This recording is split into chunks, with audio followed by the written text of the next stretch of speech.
ಎಲ್ರಿಗೂ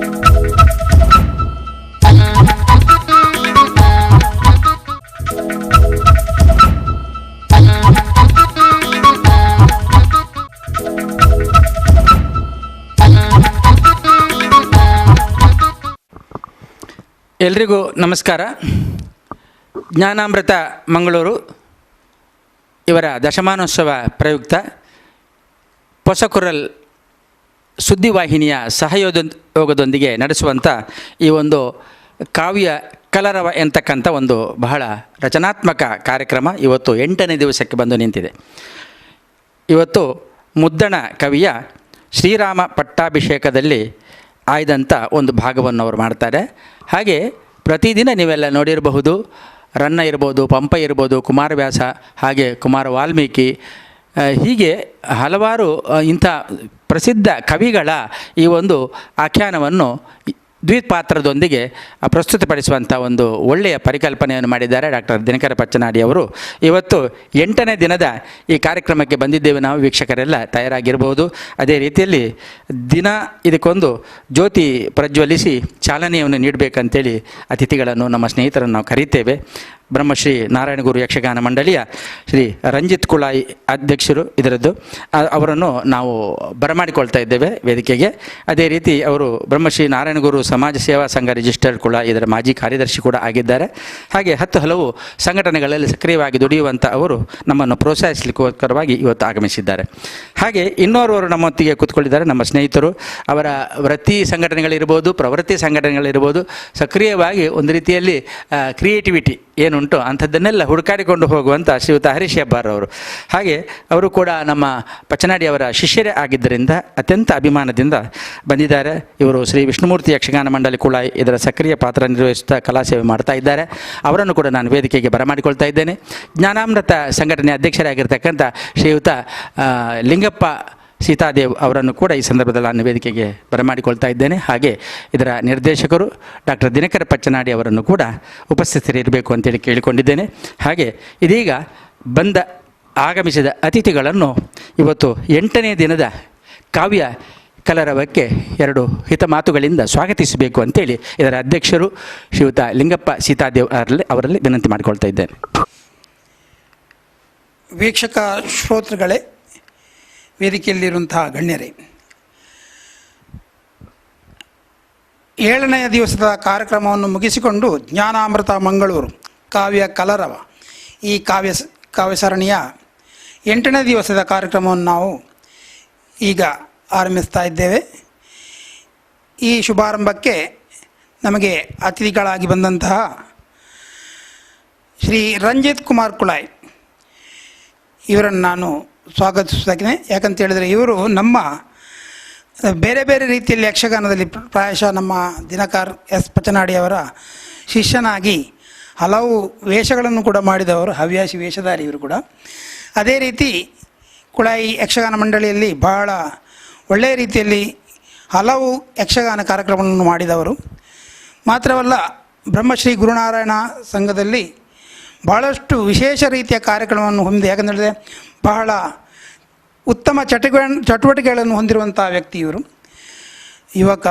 ಹಾಗಾಗಿ ಒಳ್ಳೆಯ ಕೆಲಸಗಳನ್ನು ಮಾಡಿದ್ದಾರೆ. ಅವರು ಇವತ್ತು ನಮ್ಮ ಈ ಕಾರ್ಯಕ್ರಮಕ್ಕೆ ಬಂದು ಉದ್ಘಾಟಕರಾಗಿ ಬಂದಿದ್ದಾರೆ. ಅವರಿಗೆ ನಮ್ಮ ಜ್ಞಾನಾಮೃತ ಮಂಗಳೂರು ಪರವಾಗಿ ಹಾರ್ದಿಕ ಸ್ವಾಗತವನ್ನು ಬಯಸ್ತಾ ಇದ್ದೇನೆ.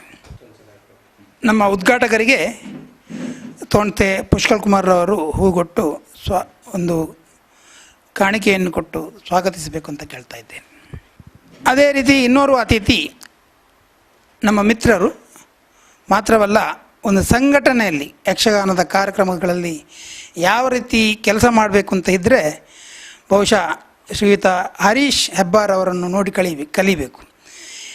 ಒಂದು ಕೆಲಸವನ್ನು ಪ್ರಾರಂಭಿಸಿದರೆ ಯಾವ ರೀತಿ ಪೂರ್ಣವಾಗಿ ಅದನ್ನು ಮುಗಿಸ್ಕೊಡಿಬೇಕು ಅನ್ನುವ ರೀತಿಯಲ್ಲಿ ಕೆಲಸ ಮಾಡುವ ಅವರ ಶೈಲಿ ನಾನು ಕಣ್ಣಾರೆ ನೋಡಿದ್ದೇನೆ.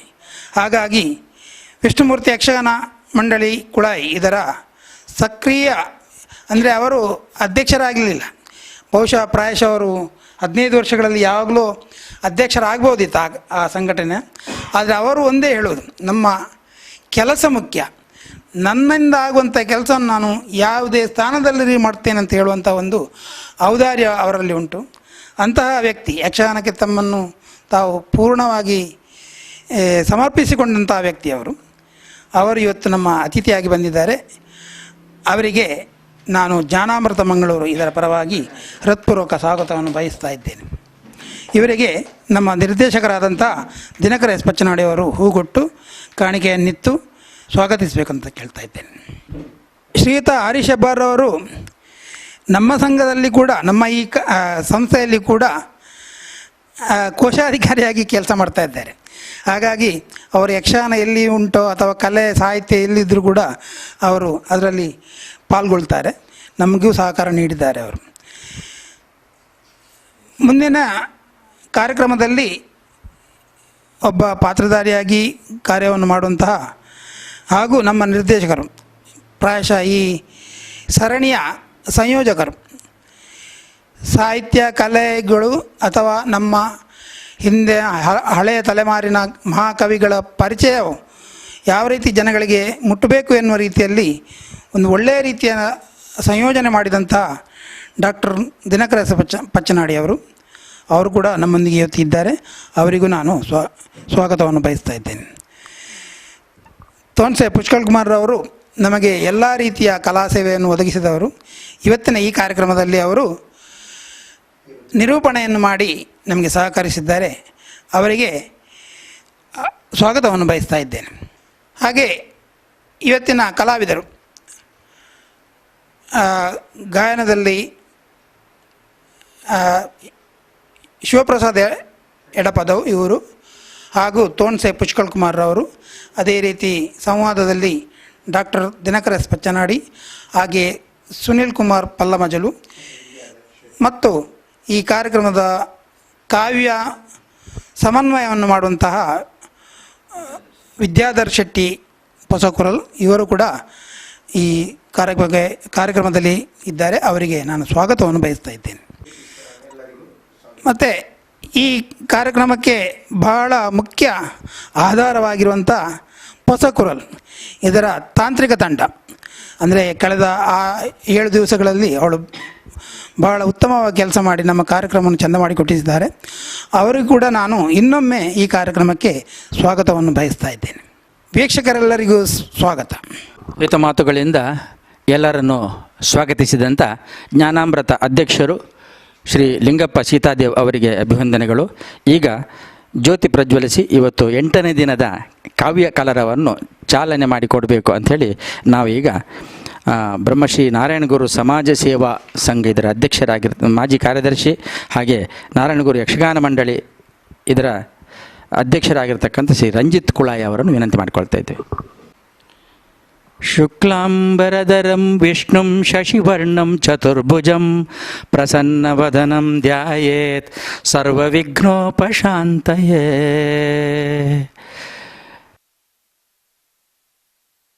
ಜ್ಯೋತಿಯನ್ನು ಪ್ರಜ್ವಲಿಸಿದಂಥ ಶ್ರೀ ರಂಜಿತ್ ಕುಳಾಯಿ ಅವರು ನಮ್ಮನ್ನು ಉದ್ದೇಶಿಸಿ 2 ಶುಭ ನುಡಿ ಆಡಬೇಕಾಗಿ ವಿನಂತಿ.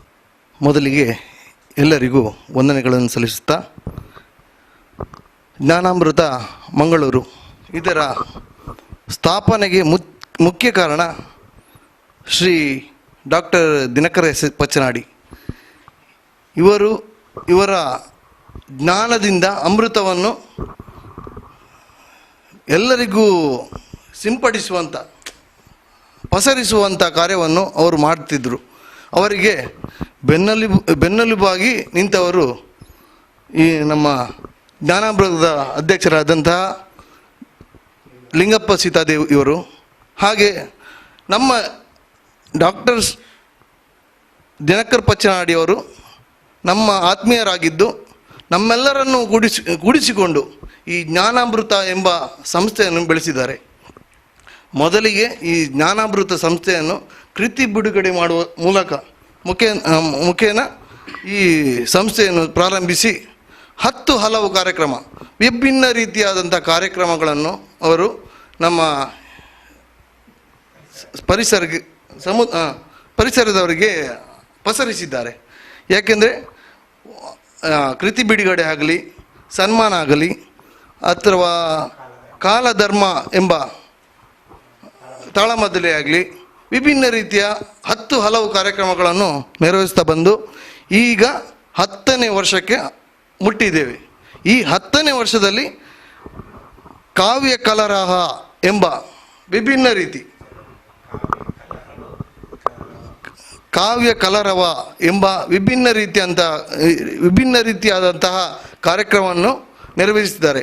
ಅದು ಕೂಡ 10ನೇ ವರ್ಷದಲ್ಲಿ 10 ಕಾರ್ಯಕ್ರಮಗಳನ್ನು ಎಲ್ಲ ಕವಿಗಳನ್ನು ಒಟ್ಟುಗೂಡಿಸಿಕೊಂಡು ಕಲಾವಿದರನ್ನು ಒಟ್ಟುಗೂಡಿಸಿಕೊಂಡು ಈ ಕಾರ್ಯಕ್ರಮವನ್ನು ಆಯೋಜಿಸಿದ್ದಾರೆ. ಇವರ ಕಾರ್ಯಕ್ರಮವು ಇನ್ನಿಗೆ 7 ದಿನಗಳು ಮುಗಿದು 8ನೆಯ ಕಾರ್ಯಕ್ರಮವನ್ನು ನಾವು ಉದ್ಘಾಟಿಸಿದ್ದೇವೆ. ಈ ಕಾರ್ಯಕ್ರಮವು ಇನ್ನೂ ಉತ್ತಮವಾಗಿ ಬೆಳೆದು ಬರಲಿ, ನಡೆದು ಬರಲಿ.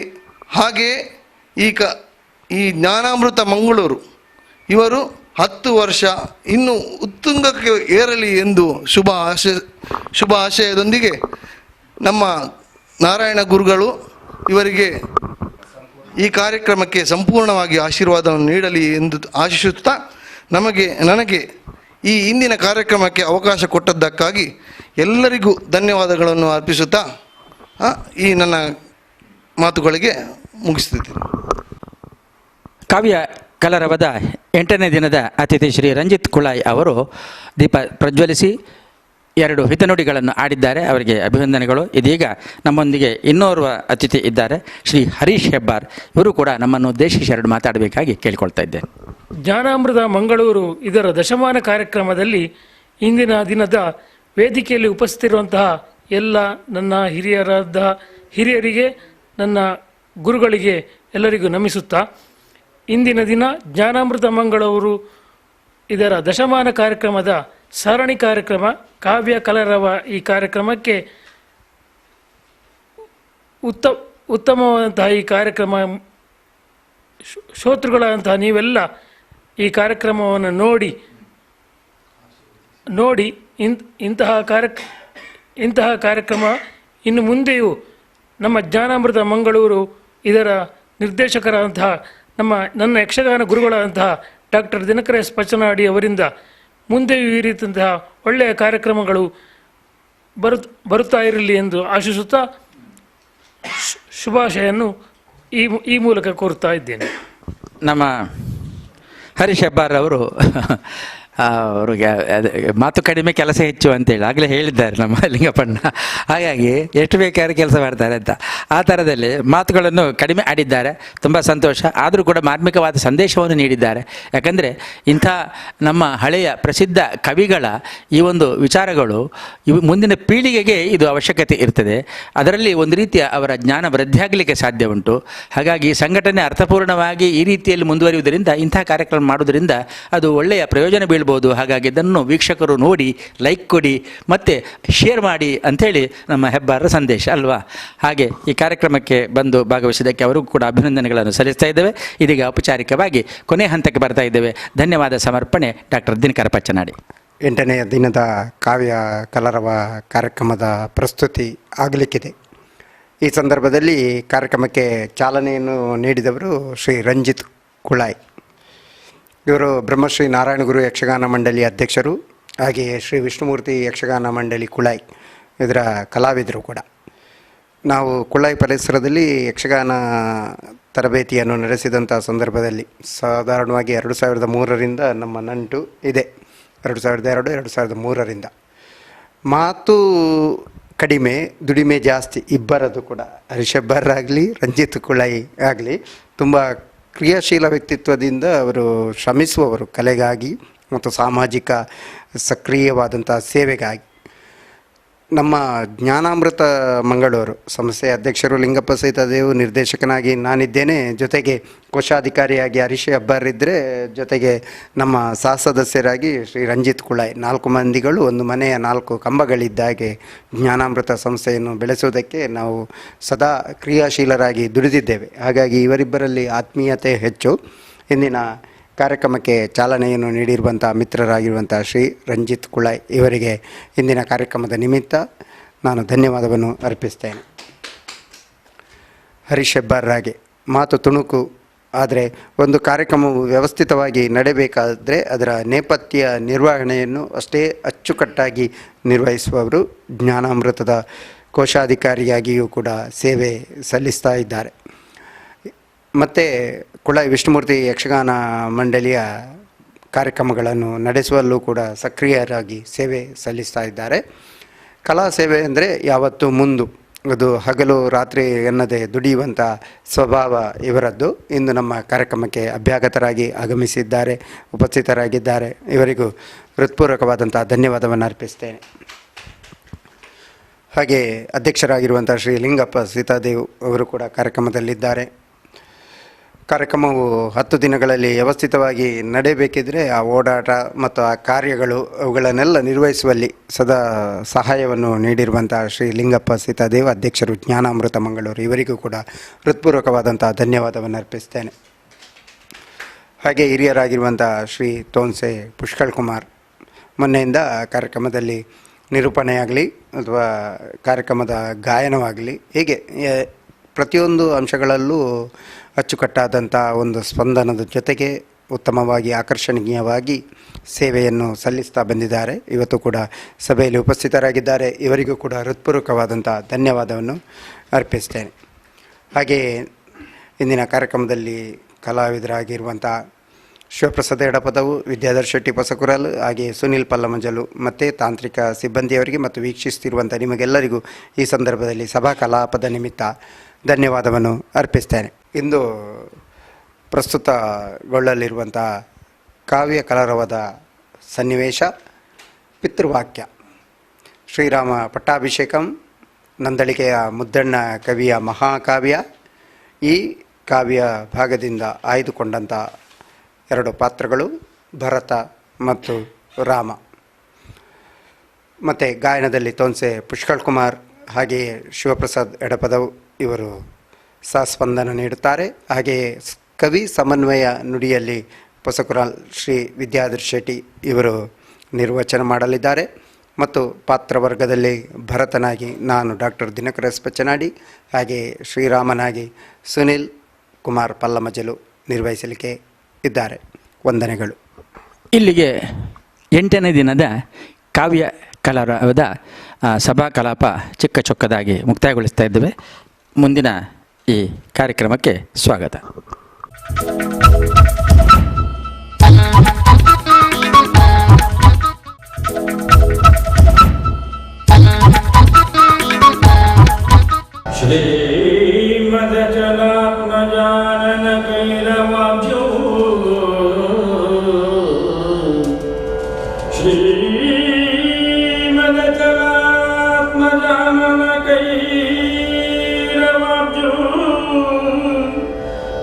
निरामयं दिव्यकेशं निरामयं दिव्यकेशं राजशेखरं सामगानप्रियं राजशेखरं सामगानप्रियं हरिसुताहितमहीनालङ्कृताङ्गं हरिसुताहितमहीनालङ्कृताङ्गं शिवं शिवं शिवं शिवं काममुख्यारिवर्गध्वंसी भूतपति पुण्यजनवन्दितं सदा काममुख्यारि वर्गध्वंसी भूतपति भीमविक्रमी पुण्यजनवन्दितं सदा रामनुलिदीयमगे कामिता रामनुलिदीयमगे कामितार्थङ्गणं मङ्गलं गोत्रेश्वरं मङ्गलं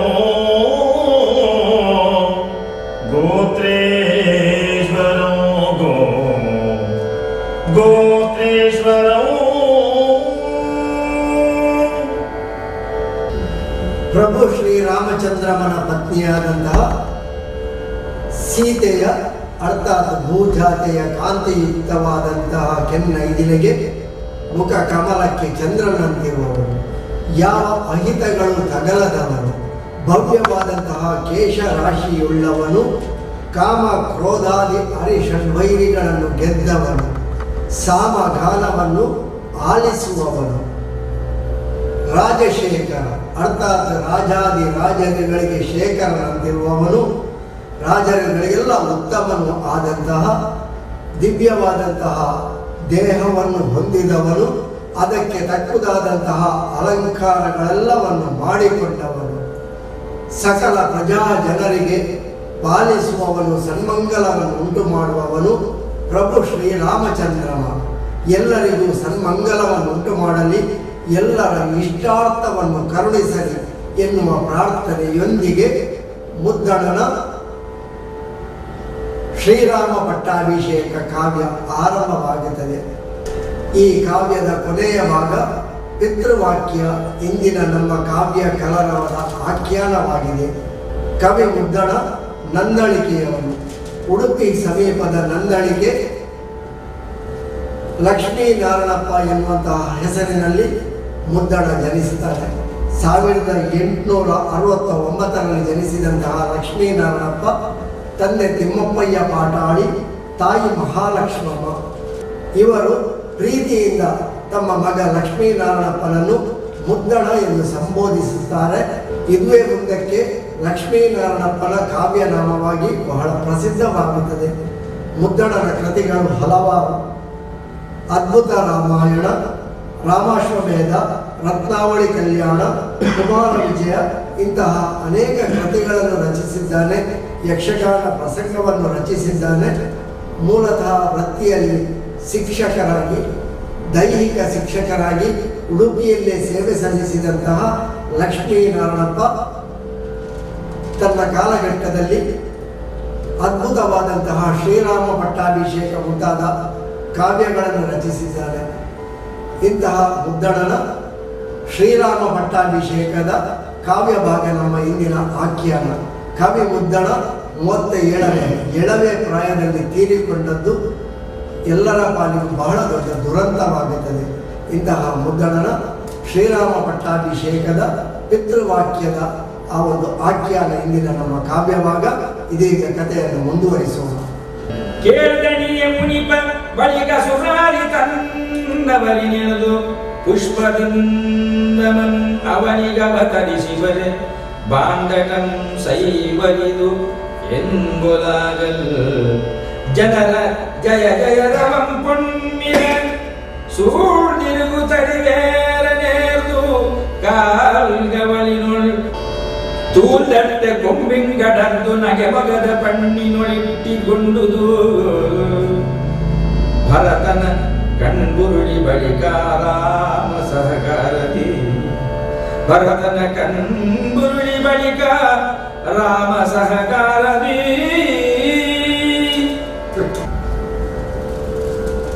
ಪಿತೃವಾಕ್ಯ ಪರಿಪಾಲನೋತ್ಸುಗ ಅಯೋಧ್ಯೆಯಿಂದ ಹೊರಟಂತಹ ಶ್ರೀರಾಮಚಂದ್ರ ತನ್ನ ಅನುಜನಾದಂತಹ ಲಕ್ಷ್ಮಣ, ಮಡದಿಯಾದಂತಹ ಸೀತೆಯನ್ನು ಜತೆಗೂಡಿಕೊಂಡು ಕಾಡಿನಲ್ಲಿ ಬಹಳ ದೀರ್ಘವಾದ ಪ್ರಯಾಣವನ್ನು ಮಾಡುತ್ತಾರೆ. ಈ ಸಂದರ್ಭದಲ್ಲಿ ಬಹಳವಾದಂತಹ ಅನುಭವಗಳು ರಾಮನ ಪಾಲಿಗೆ ಆಗುತ್ತದೆ. ಒಳ್ಳೆಯ ಅನುಭವಗಳು, ಕೆಟ್ಟ ಅನುಭವಗಳೆಲ್ಲವನ್ನು ಜತೆಯಾಗಿಸಿಕೊಂಡಂತಹ ರಾಮ ಕೊನೆಗೆ ಪಂಚವಟಿಯ ಬಳಿಯಲ್ಲಿ ಇರುವಂತಹ ಸಂದರ್ಭದಲ್ಲಿ ದುಷ್ಟನಾದಂತಹ ದುರುಳನಾದಂತಹ ಲಂಕಾಧೀಶ ರಾವಣನಿಂದ ಸೀತೆಯ ಅಪಹಾರವಾಗುತ್ತದೆ.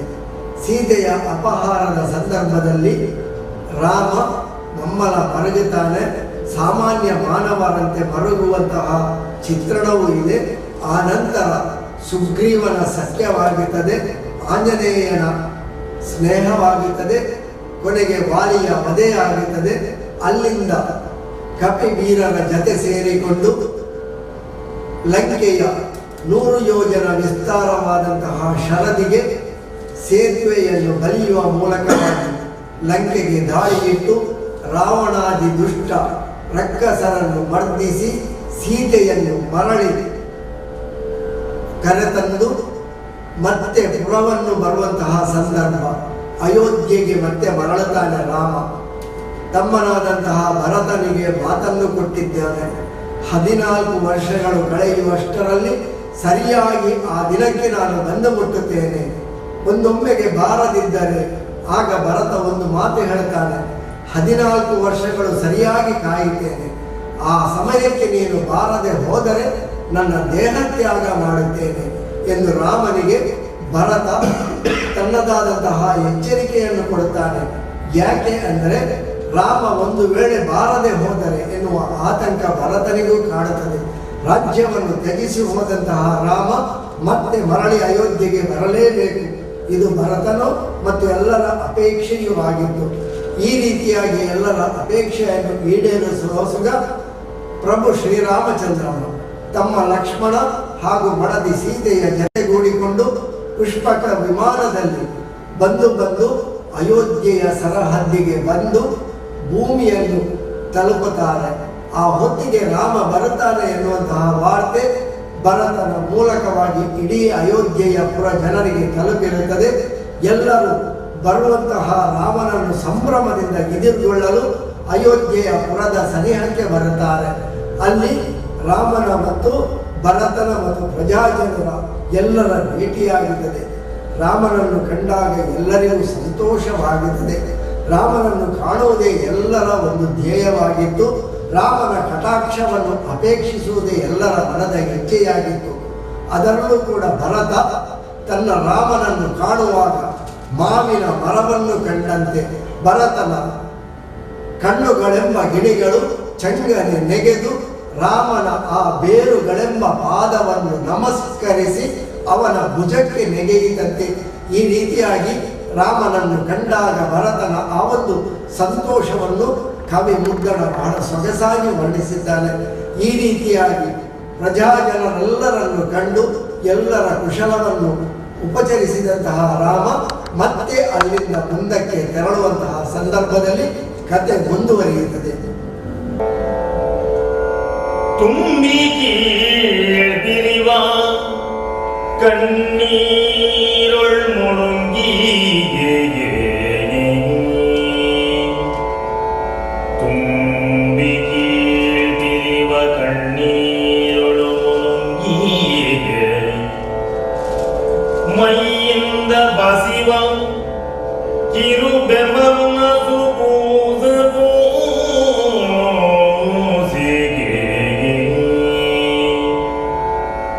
ಭರತಂ ಬರಿದ ನವಿರುಡೆಯ ನೊಟ್ಟು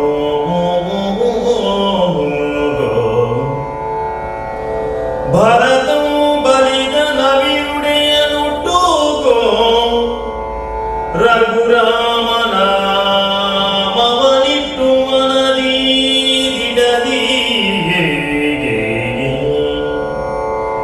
ರಘುರಾಮನ ಮವನಿಟ್ಟು ಮನದಿ ದಿಡದಿ ಇಂಬುಗೊಂಡು ಅಕ್ಕರೆಯ ಮರ್ದುಂಡು ತನಗಿ ನೀಡು ಬರ್ಪ ತಡೆಯು ಸಿಡಿಗಿ ಮೊಗದನುರಾಗಮೆಂಬ ನರುದಂಬುಲೋ ಸವಿದಗ್ರಜನ ದರ್ಶನೋತ್ಸವಕ್ಕೆ ಹೊರಟನಂದು ಮೊಗದನುರಾಗಮೆಂಬ ನರುದಂಬುಲಂ ಸವಿದಗ್ರಜನ ದರ್ಶನೋತ್ಸವಕ್ಕೆ ಹೊರಟನಂದು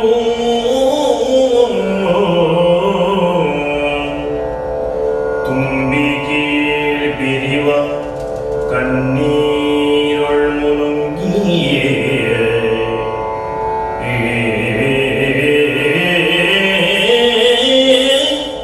ಆ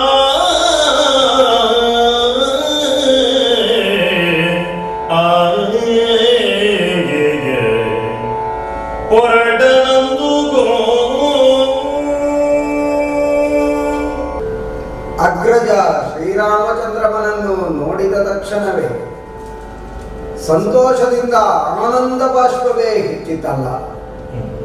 ಕಣ್ಣಿನಿಂದಿಳಿದ ಕಣ್ಣೀರು ತುಂಬಿ ಹೋಯಿತು. ಆ ಕಣ್ಣೀರಿನಿಂದಲೇ ನಾನು ತೊಯ್ದು ಹೋದೆ, ಪರಿಶುದ್ಧರಾದೆ. ಅದರ ಜೊತೆಗೆ ಕಾಣುತ್ತಾ ಕಾಣುತ್ತಾ ಸಂತೋಷದಲ್ಲಿ ಉತ್ಸಾಹದಿಂದ ಉಕ್ಕಿದಂಥ ನನ್ನ ಮೈಯಿಂದ ಹೊರಹೊಮ್ಮಿದಂಥ ಕಿರು ಬೆವರು ಅದು ಪರಿಮಳ ಸೂಸಕವಾಗಿ ಹೋಯಿತಲ್ಲ. ಪುಳಕವೆಂಬ ನಾರುಡೆಯನ್ನು ನಾನು ಉಟ್ಟುಕೊಂಡ ಬಂದಿದ್ದೇನೆ. ಅಗ್ರಜನನ್ನು ಕಾಣುತ್ತಾ ಕಾಣುತ್ತಾ ನಿಟ್ಟಿಸಿರು ಬಿಡುತ್ತಾ ಇದ್ದೇನೆ. ಈ ನಿಟ್ಟಿಸಿರಿನವೇ ತೇಗುವಂತಾಗುತ್ತಾ ಇದೆ. ಮಾತ್ರವಲ್ಲ, ನನ್ನನ್ನು ಕಂಡು ಶ್ರೀರಾಮಚಂದ್ರನೂ ಸಂತೋಷಗೊಂಡನಲ್ಲ. ಆತನ ಅನುಗ್ರಹವೆಂಬ ತಾಂಬೂಲವನ್ನು ನಾನು ಧರಿಸಿದಂತಾಯಿತು. ಅಷ್ಟು ಮಾತ್ರವಲ್ಲ, ಅಣ್ಣನ ಆಶೀರ್ವಾದ ಅನುಗ್ರಹ ಎನ್ನುವಂತಹ ಅಮೃತವೇ ನನ್ನ ಮೇಲೆ ಹರಿದಂತಾಯಿತು. ಇಂತಹ ಭಾಗ್ಯವಂತ ನಾನು. ಶ್ರೀರಾಮಚಂದ್ರಮನನ್ನು ಕಾಣುವುದಕ್ಕಾಗಿ 14 ವರ್ಷಗಳ ತನಕ ನಾನು ನಂದಿಗ್ರಾಮದಲ್ಲಿ ತಪಸ್ಸನ್ನಾಚರಿಸುತ್ತಾ ಇದ್ದವರು. ನನ್ನ ತಪಸ್ಸಿನ ಉದ್ದೇಶವೇ ಹೀಗಾಗಿತ್ತು. ಶ್ರೀರಾಮಚಂದ್ರಮನು ಬರಬೇಕು, ಅವನು ಯಶೋವಂತನಾಗಿ ಬರಬೇಕು, ಕಾಣಬೇಕು ಎನ್ನುವಂಥ ಆ ತುಡಿತದಲ್ಲಿ ತಪವನ್ನು ಎಸಗಿದವನು. 14 ವರ್ಷಗಳನ್ನು ಕಳೆದಾಗ ಬದುಕಲಾರೆ, ಅಗ್ನಿಪ್ರವೇಶ ಮಾಡುತ್ತೇನೆ ಎನ್ನುವಾಗ ಶ್ರೀರಾಮಚಂದ್ರಮನಿಗೂ ನನ್ನ ಬಗ್ಗೆ ಎಷ್ಟು ಅತೀವವಾದಂತಹ ಮಮತೆ ಇದೆ. ಹೇಳಿದ ಮಾತಿನ ನೆನಪು ಸರಿಯಾಗಿಯೇ ಇದೆ ಎನ್ನುವುದಕ್ಕಾಗಿ ಬಂದವನು ಆಂಜನೇಯನಲ್ಲವೇ. ಹನುಮಂತನು ನನ್ನನ್ನು ತಡೆದ. ಶ್ರೀರಾಮಚಂದ್ರಮನು ಅಯೋಧ್ಯೆಗೆ ಮರಳಿ ಬರುತ್ತಾ ಇದ್ದಾನೆ ಎನ್ನುವಂತಹ ಸಂತೋಷಕರವಾದಂತಹ ವಿಚಾರವನ್ನು ಹೇಳಿದಾಗ ನಾನು ಸಂತುಷ್ಟಿಗೊಂಡೆ. ವಿಚಾರವು ಒಮ್ಮೆಲೆ ಎಲ್ಲೆಡೆಗೂ ಹಬ್ಬಿ ಎಲ್ಲರೂ ಶ್ರೀರಾಮಚಂದ್ರಮನನ್ನು ಕಾಣುವುದಕ್ಕಾಗಿ ಬಂದಂತಹ ಸಂದರ್ಭದಲ್ಲಿ ಆ ಪುಷ್ಪಕ ವಿಮಾನದಿಂದಲೇ ಶ್ರೀರಾಮಚಂದ್ರಮನು ಇಳಿದಂತಹ ದೃಶ್ಯವನ್ನು ಕಾಣುತ್ತಾ ಕಾಣುತ್ತಾ ಗಿಣಿಗಳಂತೆ ನನ್ನ ಕಣ್ಣುಗಳು ಮಾವಿನ ವೃಕ್ಷವನ್ನು ಕಾಣುವ ಶ್ರೀರಾಮನ ಸನಿಹಕ್ಕೆ ಬಂದವಲ್ಲ, ನಮಸ್ಕಾರವನ್ನು ಮಾಡಿದೆನಲ್ಲ. ಈ ಸಂದರ್ಭದಲ್ಲಿ ಶ್ರೀರಾಮನನ್ನೇ ಕರೆದು ಮಾತನಾಡಿಸ್ತೇನೆ. ಅಗ್ರಜ, ತಮ್ಮ ಭರತ, ಆವಗವು ನಿನ್ನ ಬಗೆವನೇನೊತ್ತಿ, ಆವಗವು ನಿನ್ನ ಬಗೆವನೆಯನೊತ್ತಿ, ಸಂಭಾವಿಸುವ ತಪಸಿಗಳು ಒದಗದಿಯಡಿ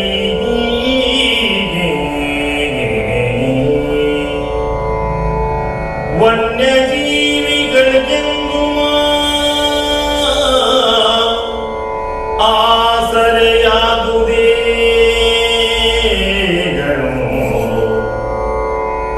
ಪೆತ್ತವರ ಕಾಂಗೊಡರದ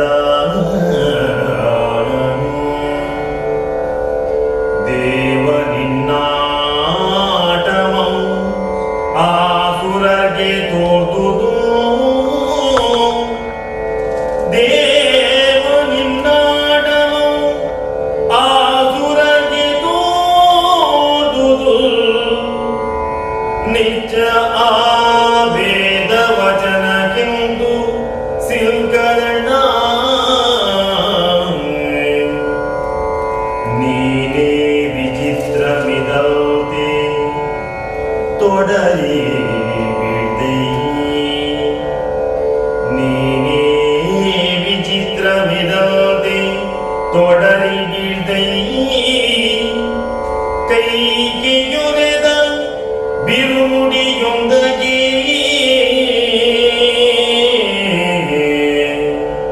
ಕೈಗೆಯೊರೆದ ಬಿರುನುಡಿಯೊಂದಗೆ ಅಣ್ಣ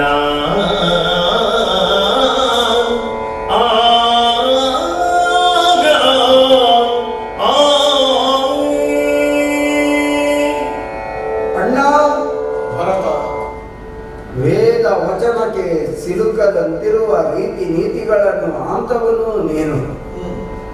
ನಿನ್ನ ನೆಲೆಯನ್ನು ಅರಿಯುವುದಕ್ಕೆ ತಪಸ್ವಿಗಳಿಗೂ ಕಷ್ಟವಾದೀತು. ಲೋಕಗಳನ್ನು ಸಂರಕ್ಷಿಸುವಾದ ನೀನು. ಹಾಗಾಗಿಯೇ ಈ ಲೋಕದ ಧರ್ಮವನ್ನು ಸಂರಕ್ಷಿಸುವುದಕ್ಕಾಗಿ ಬಂದವನು ನೀನು ಎನ್ನುವಂತಹ ಸತ್ಯವನ್ನು ನಾನು ಬಲ್ಲೆ. ಆದರೆ ದಶರಥ ಭೂಪತಿಗೆ ನೀನು ಸುಪುತ್ರನಾದವನು. ನಾವು ಕೂಡ ಸುಪುತ್ರರಾದವರೇ. ನಾವು ನಾಲ್ವರು ಸಹಜಾತರಲ್ವೇ. ತಂದೆ ತಾಯಿಗಳ ಜೊತೆಗೆ ಸಂತೋಷದಿಂದ ಇದ್ದು ಆಮೇಲೆ ನಮ್ಮ ಸಂಸಾರವನ್ನು ಸುಖ ಸಂತೋಷದಿಂದ ಕಳೆಯುವಂತೆ ಮಾಡಬೇಕಾದುದು ಈ ಮನುಜ ಸಂಸಾರಕ್ಕೆ ಸೇರಿದಂತಹ ನಿನಗೂ ಕರ್ತವ್ಯ ತಾನೆ. ಆದರೂ ನಿನ್ನ ಕರ್ತವ್ಯ ಧರ್ಮದ ಕಡೆಗೆಯೇ ನಡೆಯುತ್ತಿದ್ದಾನ. ಸಕಲ ಜೀವಿಗಳನ್ನು ರಕ್ಷಿಸುವಂತಹ ನೀನು ವನವಾಸಿಯಾಗಿ ವನ್ಯಜೀವಿಗಳನ್ನು ಕಾಣುತ್ತಾ ನೋಡುತ್ತಾ ಪಾಲಿಸುತ್ತಾ ಮುಂದಕ್ಕೆ ಹೋದವರು ರಾವಣಾದಿ ದೈತ್ಯರೆಲ್ಲ ಸಂಹರಿಸಿ ಬಂದೆಯಂತೆ. ನೀನು ಮಾಡಿದಂಥ ಆ ಧರ್ಮದ ಸಂರಕ್ಷಣೆಯ ಕಾರ್ಯ ಏನು ಎನ್ನುವುದನ್ನು ಹನುಮಂತನು ನನಗೆ ವಿಸ್ತಾರವಾಗಿ ಹೇಳಿಯೇ ಬಿಟ್ಟಿದ್ದಾನೆ. ಅಗ್ರಜ, ಕಾಮಕನಾಗಿ ರಾವಣನು ಸೀತಾದೇವಿಯನ್ನು ತನ್ನ ಪುಷ್ಪಕ ವಿಮಾನದಲ್ಲಿ ಕದ್ದುಕೊಂಡು ಹೋದಾಗ ಲಂಕೆಯತ್ತ ಗಮಿಸಿದಂತ ನೀನು ಹಾದಿ ಮಧ್ಯೆ ಇದ್ದವರನ್ನೆಲ್ಲ ಕಾಣುತ್ತಾ ಅವರಿಗೆ ಮೋಕ್ಷವನ್ನೆಲ್ಲ ಕರುಣಿಸುತ್ತಾ ಹೋದವನಂತೆ. ನಿಜವಾಗಿ ನಾವು ಅಯೋಧ್ಯೆಯಲ್ಲಿ ಇರುತ್ತಾ ತಂದೆ ತಾಯಿಯರ ಜೊತೆಗೆ ಸಂತೋಷದಿಂದ ಆ ಕಾಲವನ್ನು ಕಳೆಯಬೇಕಿತ್ತು. ಪಿತೃವಾಕ್ಯ ಆ ಪರಿಪಾಲನೆಯೇ ನಿನಗೆ ಉದ್ದೇಶವಾಯಿತು. ನೀನು ಹೋದ ಮೇಲೆಯೂ ತಂದೆ ಈ ಲೋಕದಲ್ಲಿ ಉಳಿದಿಲ್ಲ, ಲೋಕ ಬಿಟ್ಟು ಮೇಲಕ್ಕೆ ಹೋದರು. ಆವತ್ತು ಮತ್ತೆ ಮರಳಿ ಅಯೋಧ್ಯೆಗೆ ಕರೆದುಕೊಂಡು ಬರಬೇಕೆಂದು ನಾನು ಸಮಸ್ತರ ಜೊತೆಗೆ ಬಂದರೂ ಕೂಡ ಏನು ಪ್ರಯೋಜನ ಆಗಲಿಲ್ಲ. ಪಾದುಕೆಯನ್ನು ಹೊತ್ತುಕೊಂಡು ನಾನು ಬರಬೇಕಾಗಿತ್ತು. ತಂದೆ ಗತಿಸಿದ ವೇದನೆಯನ್ನು ಅನುಭವಿಸುತ್ತಾ ತಂದೆಗೆ ಸದ್ಗತಿಯನ್ನು ನೀಡಿ ನನಗೆ ಪಾದುಕೆಯನ್ನು ಇತ್ತವನ್ನು ನೀಡು. ಹಾಗಾಗಿ ಚಿತ್ರಕೂಟದಿಂದ ಮರಳಿ ಬಂದವನು ನಾನು ಕೂಡ ಅರಮನೆಯಲ್ಲಿ ಸಿಂಹಾಸನವನ್ನು ಏರಿ ಸಂತೋಷದಿಂದ ಕಾಲವನ್ನು ಕಳೆಯಲಿಲ್ಲ. ನಂದಿಗ್ರಾಮದಲ್ಲಿ ಸನ್ಯಾಸಿಯಾಗಿ ತ್ಯಾಗಭಾವನೆಯಿಂದ ಕಾಲವನ್ನು ಕಳೆದೆ. ಅಣ್ಣ,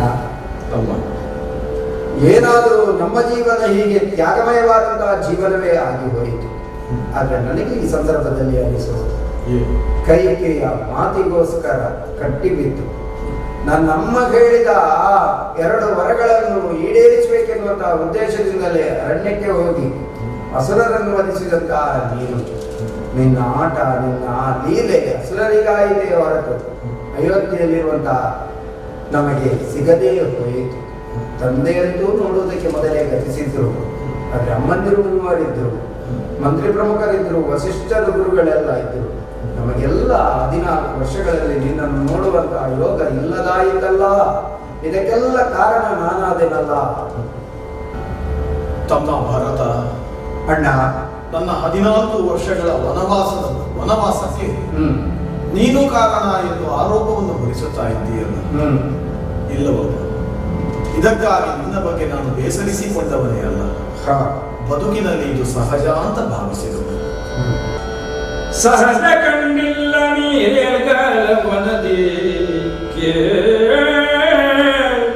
ಸಹಜ ಕಂಡಿಲ್ಲ ನೀರೇಗಾಲವನದೇಕೆ, ಸಹಜವೀ ಬನ್ನಮೀ ಮೆದನಿನ್ನೋರ್ವಗಲ್ ಸಹಜಡೆಯ ಪೊತ್ತು ಕಿತ್ತಡಿ ಎಂಬಲುಣಿಸುವರಿದು ಸಿರಿತಿರೆಗಳಂ ಕಾಣದೆ ದಹನ ಕೆಡೆ ಕೊಯ್ದೊಡಲ ಕಡುದು ಕೂಡ ಮಿನಿತು ಮರದನ ನಮಗೆ ಮೇಲ್ ಬಯಸಿ ಬಂದೊಡಿಂದಾಸೆಗೆ ದಹನವನಿಯೊಳಗಾವನೈ ಭರತ ನಿನ್ನಂತೆ ಬಿಡು ಬಿಡಿಂತಿ ನುಡಿಯವು ಆ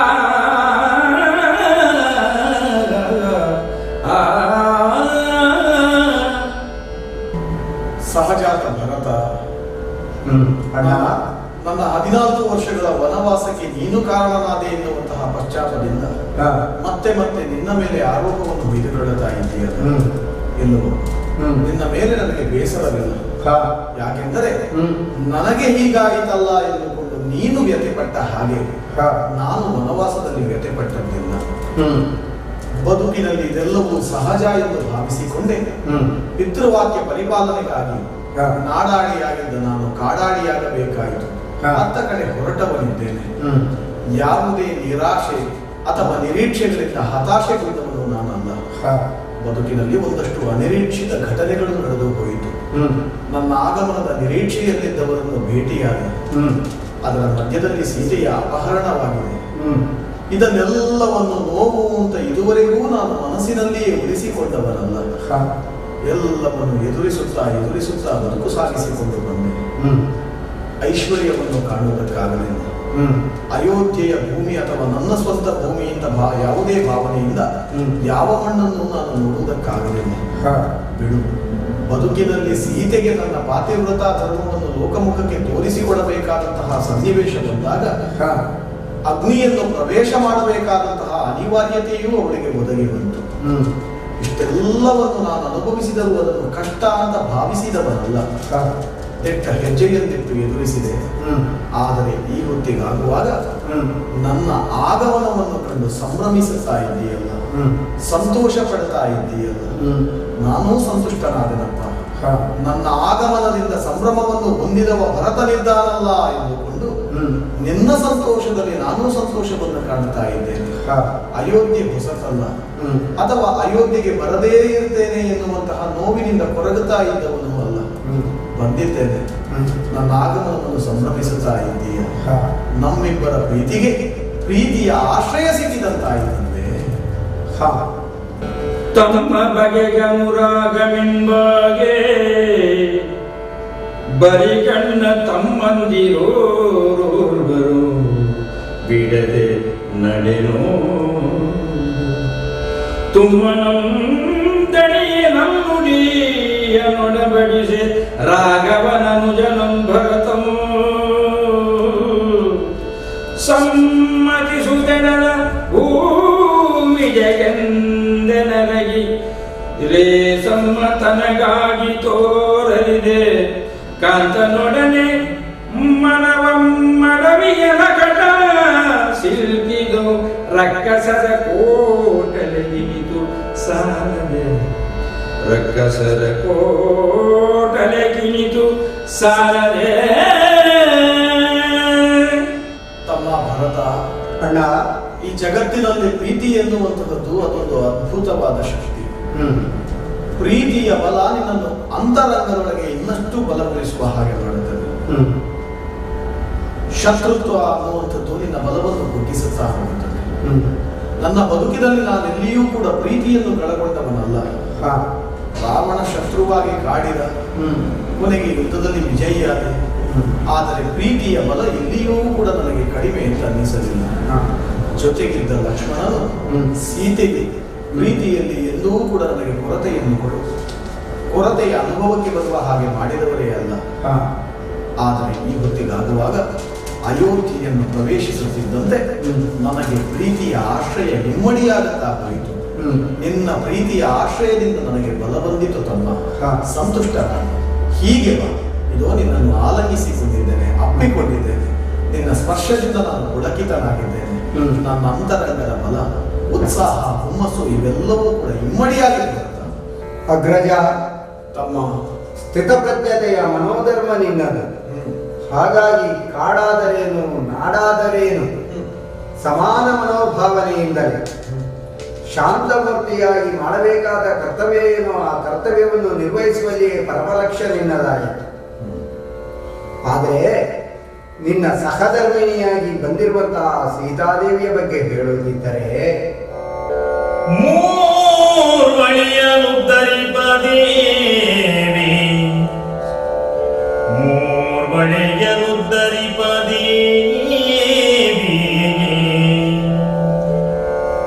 ನಿನಗೆ ಈ ಎಡರ್ ನೂರ್ ಬಗೆಯುಳ್ ಮೊರೆಯಲಿಂದೊದವಿದ ತಗಡಾಗ ನೂರ್ ಬಗೆಯುಳ್ ಮೊರೆಯಲಿಂದೊದವಿದ ತಗಡಾಗ ತನ್ನೋರ್ವನಿಮು ಪತಿಪರಾಯಣೆಗೆ ಸನ್ಮಂಗಳಿಗೆ ಸತ್ಯಪಾಡಿಗೆ ಜಾ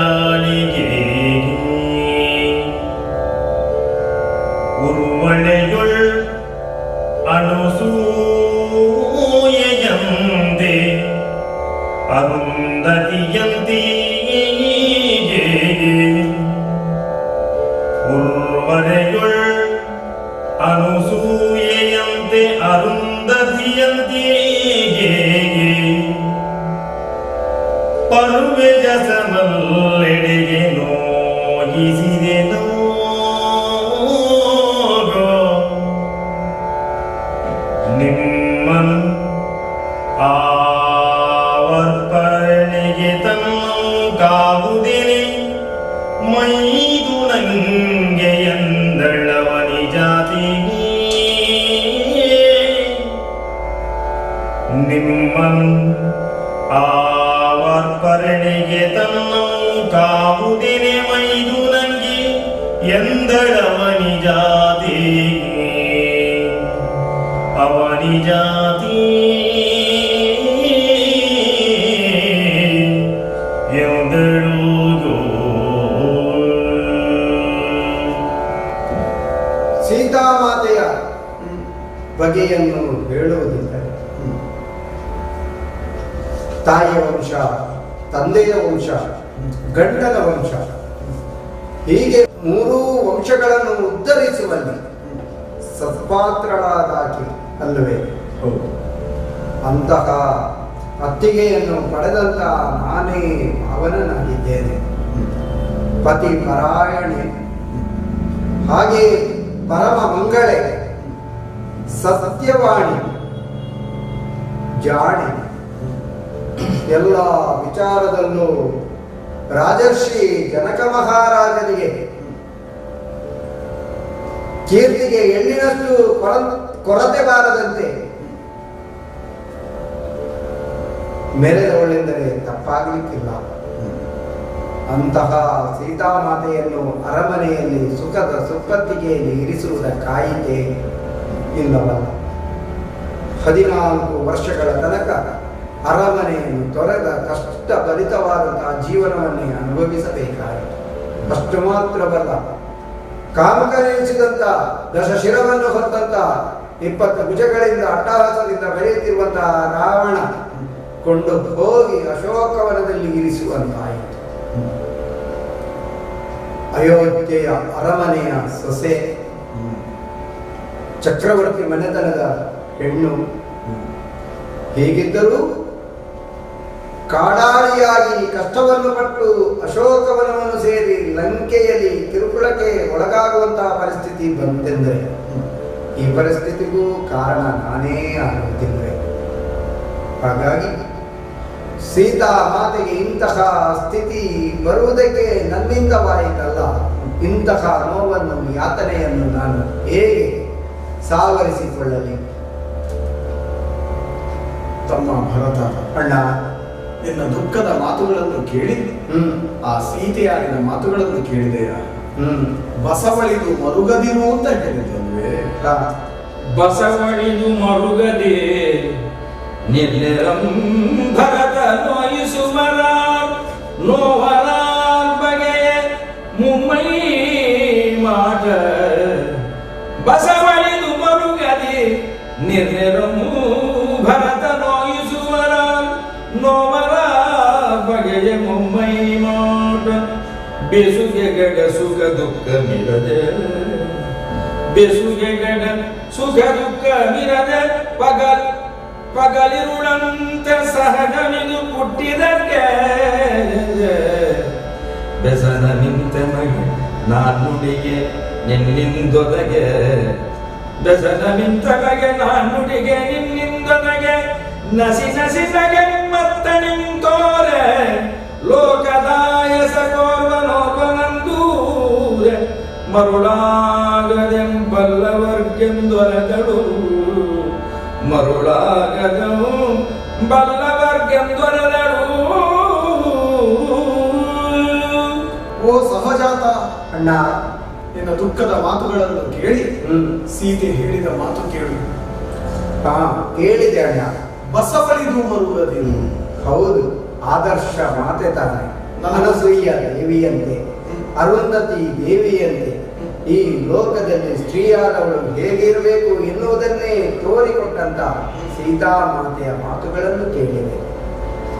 ನಿನ್ನಿಂದಾಗಿ ನನಗೊಬ್ಬನಿಗೆ ಮಾತ್ರವಲ್ಲ, ಸೀತೆಗೂ ಕಷ್ಟ ಒದಗಿತು ಅಂತ ಪಶ್ಚಾತ್ತಾಪ ಪಡ್ತಾ ಇದ್ದೀಯ. ಅದಕ್ಕೆ ಅವಳು ಒರೆದ ಮಾತೇನು ಗೊತ್ತೇ? ದುಃಖ ಪಡಬೇಡ ಭರತ. ಈ ಲೋಕದಲ್ಲಿ ನೋಯಿಸುವವರು ಯಾರು, ನೊಂದವರು ಯಾರು?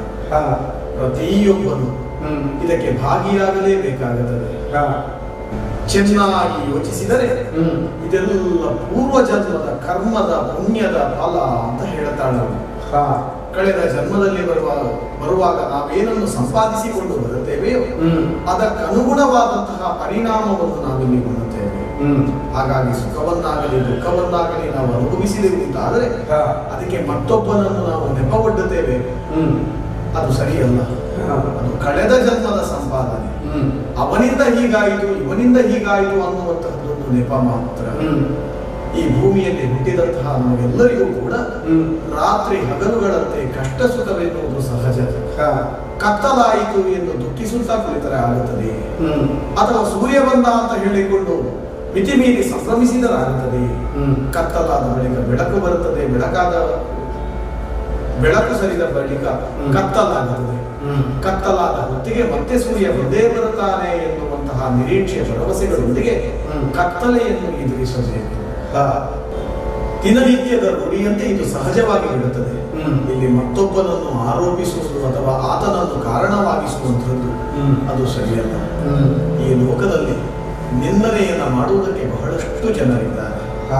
ನನ್ನಿಂದ ಆಯಿತು, ನಿನ್ನಿಂದ ಆಯಿತು, ಅಥವಾ ನಮ್ಮಿಂದ ಆಯಿತು, ಹೀಗೆ ಎಷ್ಟೇ ಕಾರಣಗಳನ್ನು ಒಡ್ಡುತ್ತಾ ಬಂದರೂ ಅದೆಲ್ಲವೂ ಕೂಡ ವಿಧಿಲಿಖಿತದಂತೆ ನಡೆಯುತ್ತದೆ. ಹಾಗಾಗಿ ಇದಕ್ಕೆ ನೀನು ಬಾಧಿತನಲ್ಲ, ಪೂರ್ವ ಜನ್ಮದಿಂದ ಸಂಪಾದಿಸಿಕೊಂಡು ಬಂದುದರ ಪರಿಣಾಮವಾಗಿ ಇದನ್ನೆಲ್ಲ ನಾವು ಅನುಭವಿಸಬೇಕಾಯಿತು. ಅನುಭವದಲ್ಲಿ ದುಃಖವನ್ನುಂಟವರಲ್ಲ, ಕಷ್ಟ ಬಂದಾಗ ಎದುರಿಸಿ ಮತ್ತೆ ಸುಖವನ್ನು ಕಾಣುತ್ತಾ ಇದ್ದೀವಲ್ಲ, ಇದೇ ಸಂತೋಷವಪ್ಪ, ದುಃಖಿಸಬೇಡ ಅಂತ ಸೀತೆ ನಿನಗೆ ಸಮಾಧಾನ ಮಾತುಗಳನ್ನು ಹೇಳಿದರು. ಸೀತಾಮಾತೆಯ ಮಾತುಗಳನ್ನು ಕೇಳಿ ಸಮಾಧಾನಗೊಂಡೆ. ಅದಕ್ಕೆ ಪೂರಕವಾಗಿ ನೀನಾಡಿದ ನುಡಿಗಳನ್ನು ಕೇಳಿ ಮತ್ತಷ್ಟು ಪ್ರಶಾಂತವಾದ ಮನಸ್ಸು ನನ್ನಲ್ಲಿ ಮೂಡಿದೆ. ಮತ್ತ್ಯಾಕೆ ನೀ ದುಃಖದಲ್ಲಿಯೇ ಇದೆಯಾ? ನೀನು ಲಕ್ಷ್ಮಣನಿದ್ದಾನಲ್ಲ ಇಲ್ಲಿ. ಜಾನಿ ನುಡಿಯಲು ಸುಗನಿ ಭರತನಿದ್ದು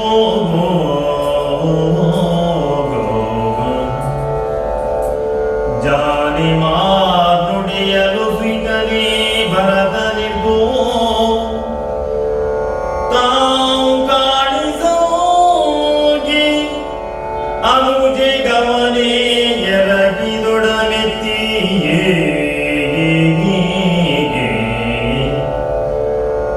ಕೈಮಾನದ ಲಿಂಗನೈದು ಕೈಮಾನದ ಲಿಂಗನೋಗಿದು ಕಣ್ಕೊಸರೆಗೆ ಮನ ಮರುಗಿ ಪೇಳೋ ತಮ್ಮೋಳೋ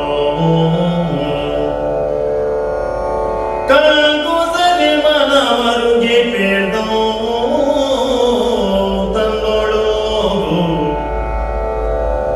ತೋನ ಮನಗೈದಡವಿಯೋ ಸಾದೋಳೋ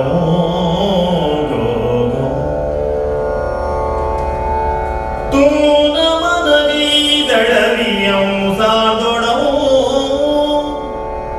ಪುರಕ್ಕೆ ಮೇನೋರ್ಮೆ ಬರ್ಪ ಬಗೆಯಿಂದಾಯ್ತೇ ಪುರಕ್ಕೆ ಮೇನೋರ್ಮೆ ಬರ್ಪ ಬಗೆಯಿಂದಾಯ್ತೇ ತಮ್ಮ ಓಣವು ಅಣಿದ ನಿನ್ನ ಕಾಂಬಲ್ತೇವು ತೋರ್ದು ಅಣ್ಣನ ಸಾದ ವೀರನೈಸೇ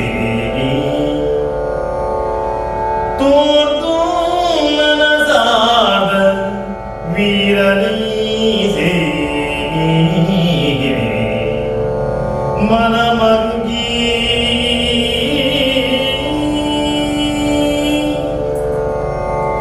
ತಮ್ಮನಾದಂತ ಲಕ್ಷ್ಮಣನು ನಿನ್ನ ಜೊತೆಗೆ ಬಂದನಲ್ಲ ಅಣ್ಣ.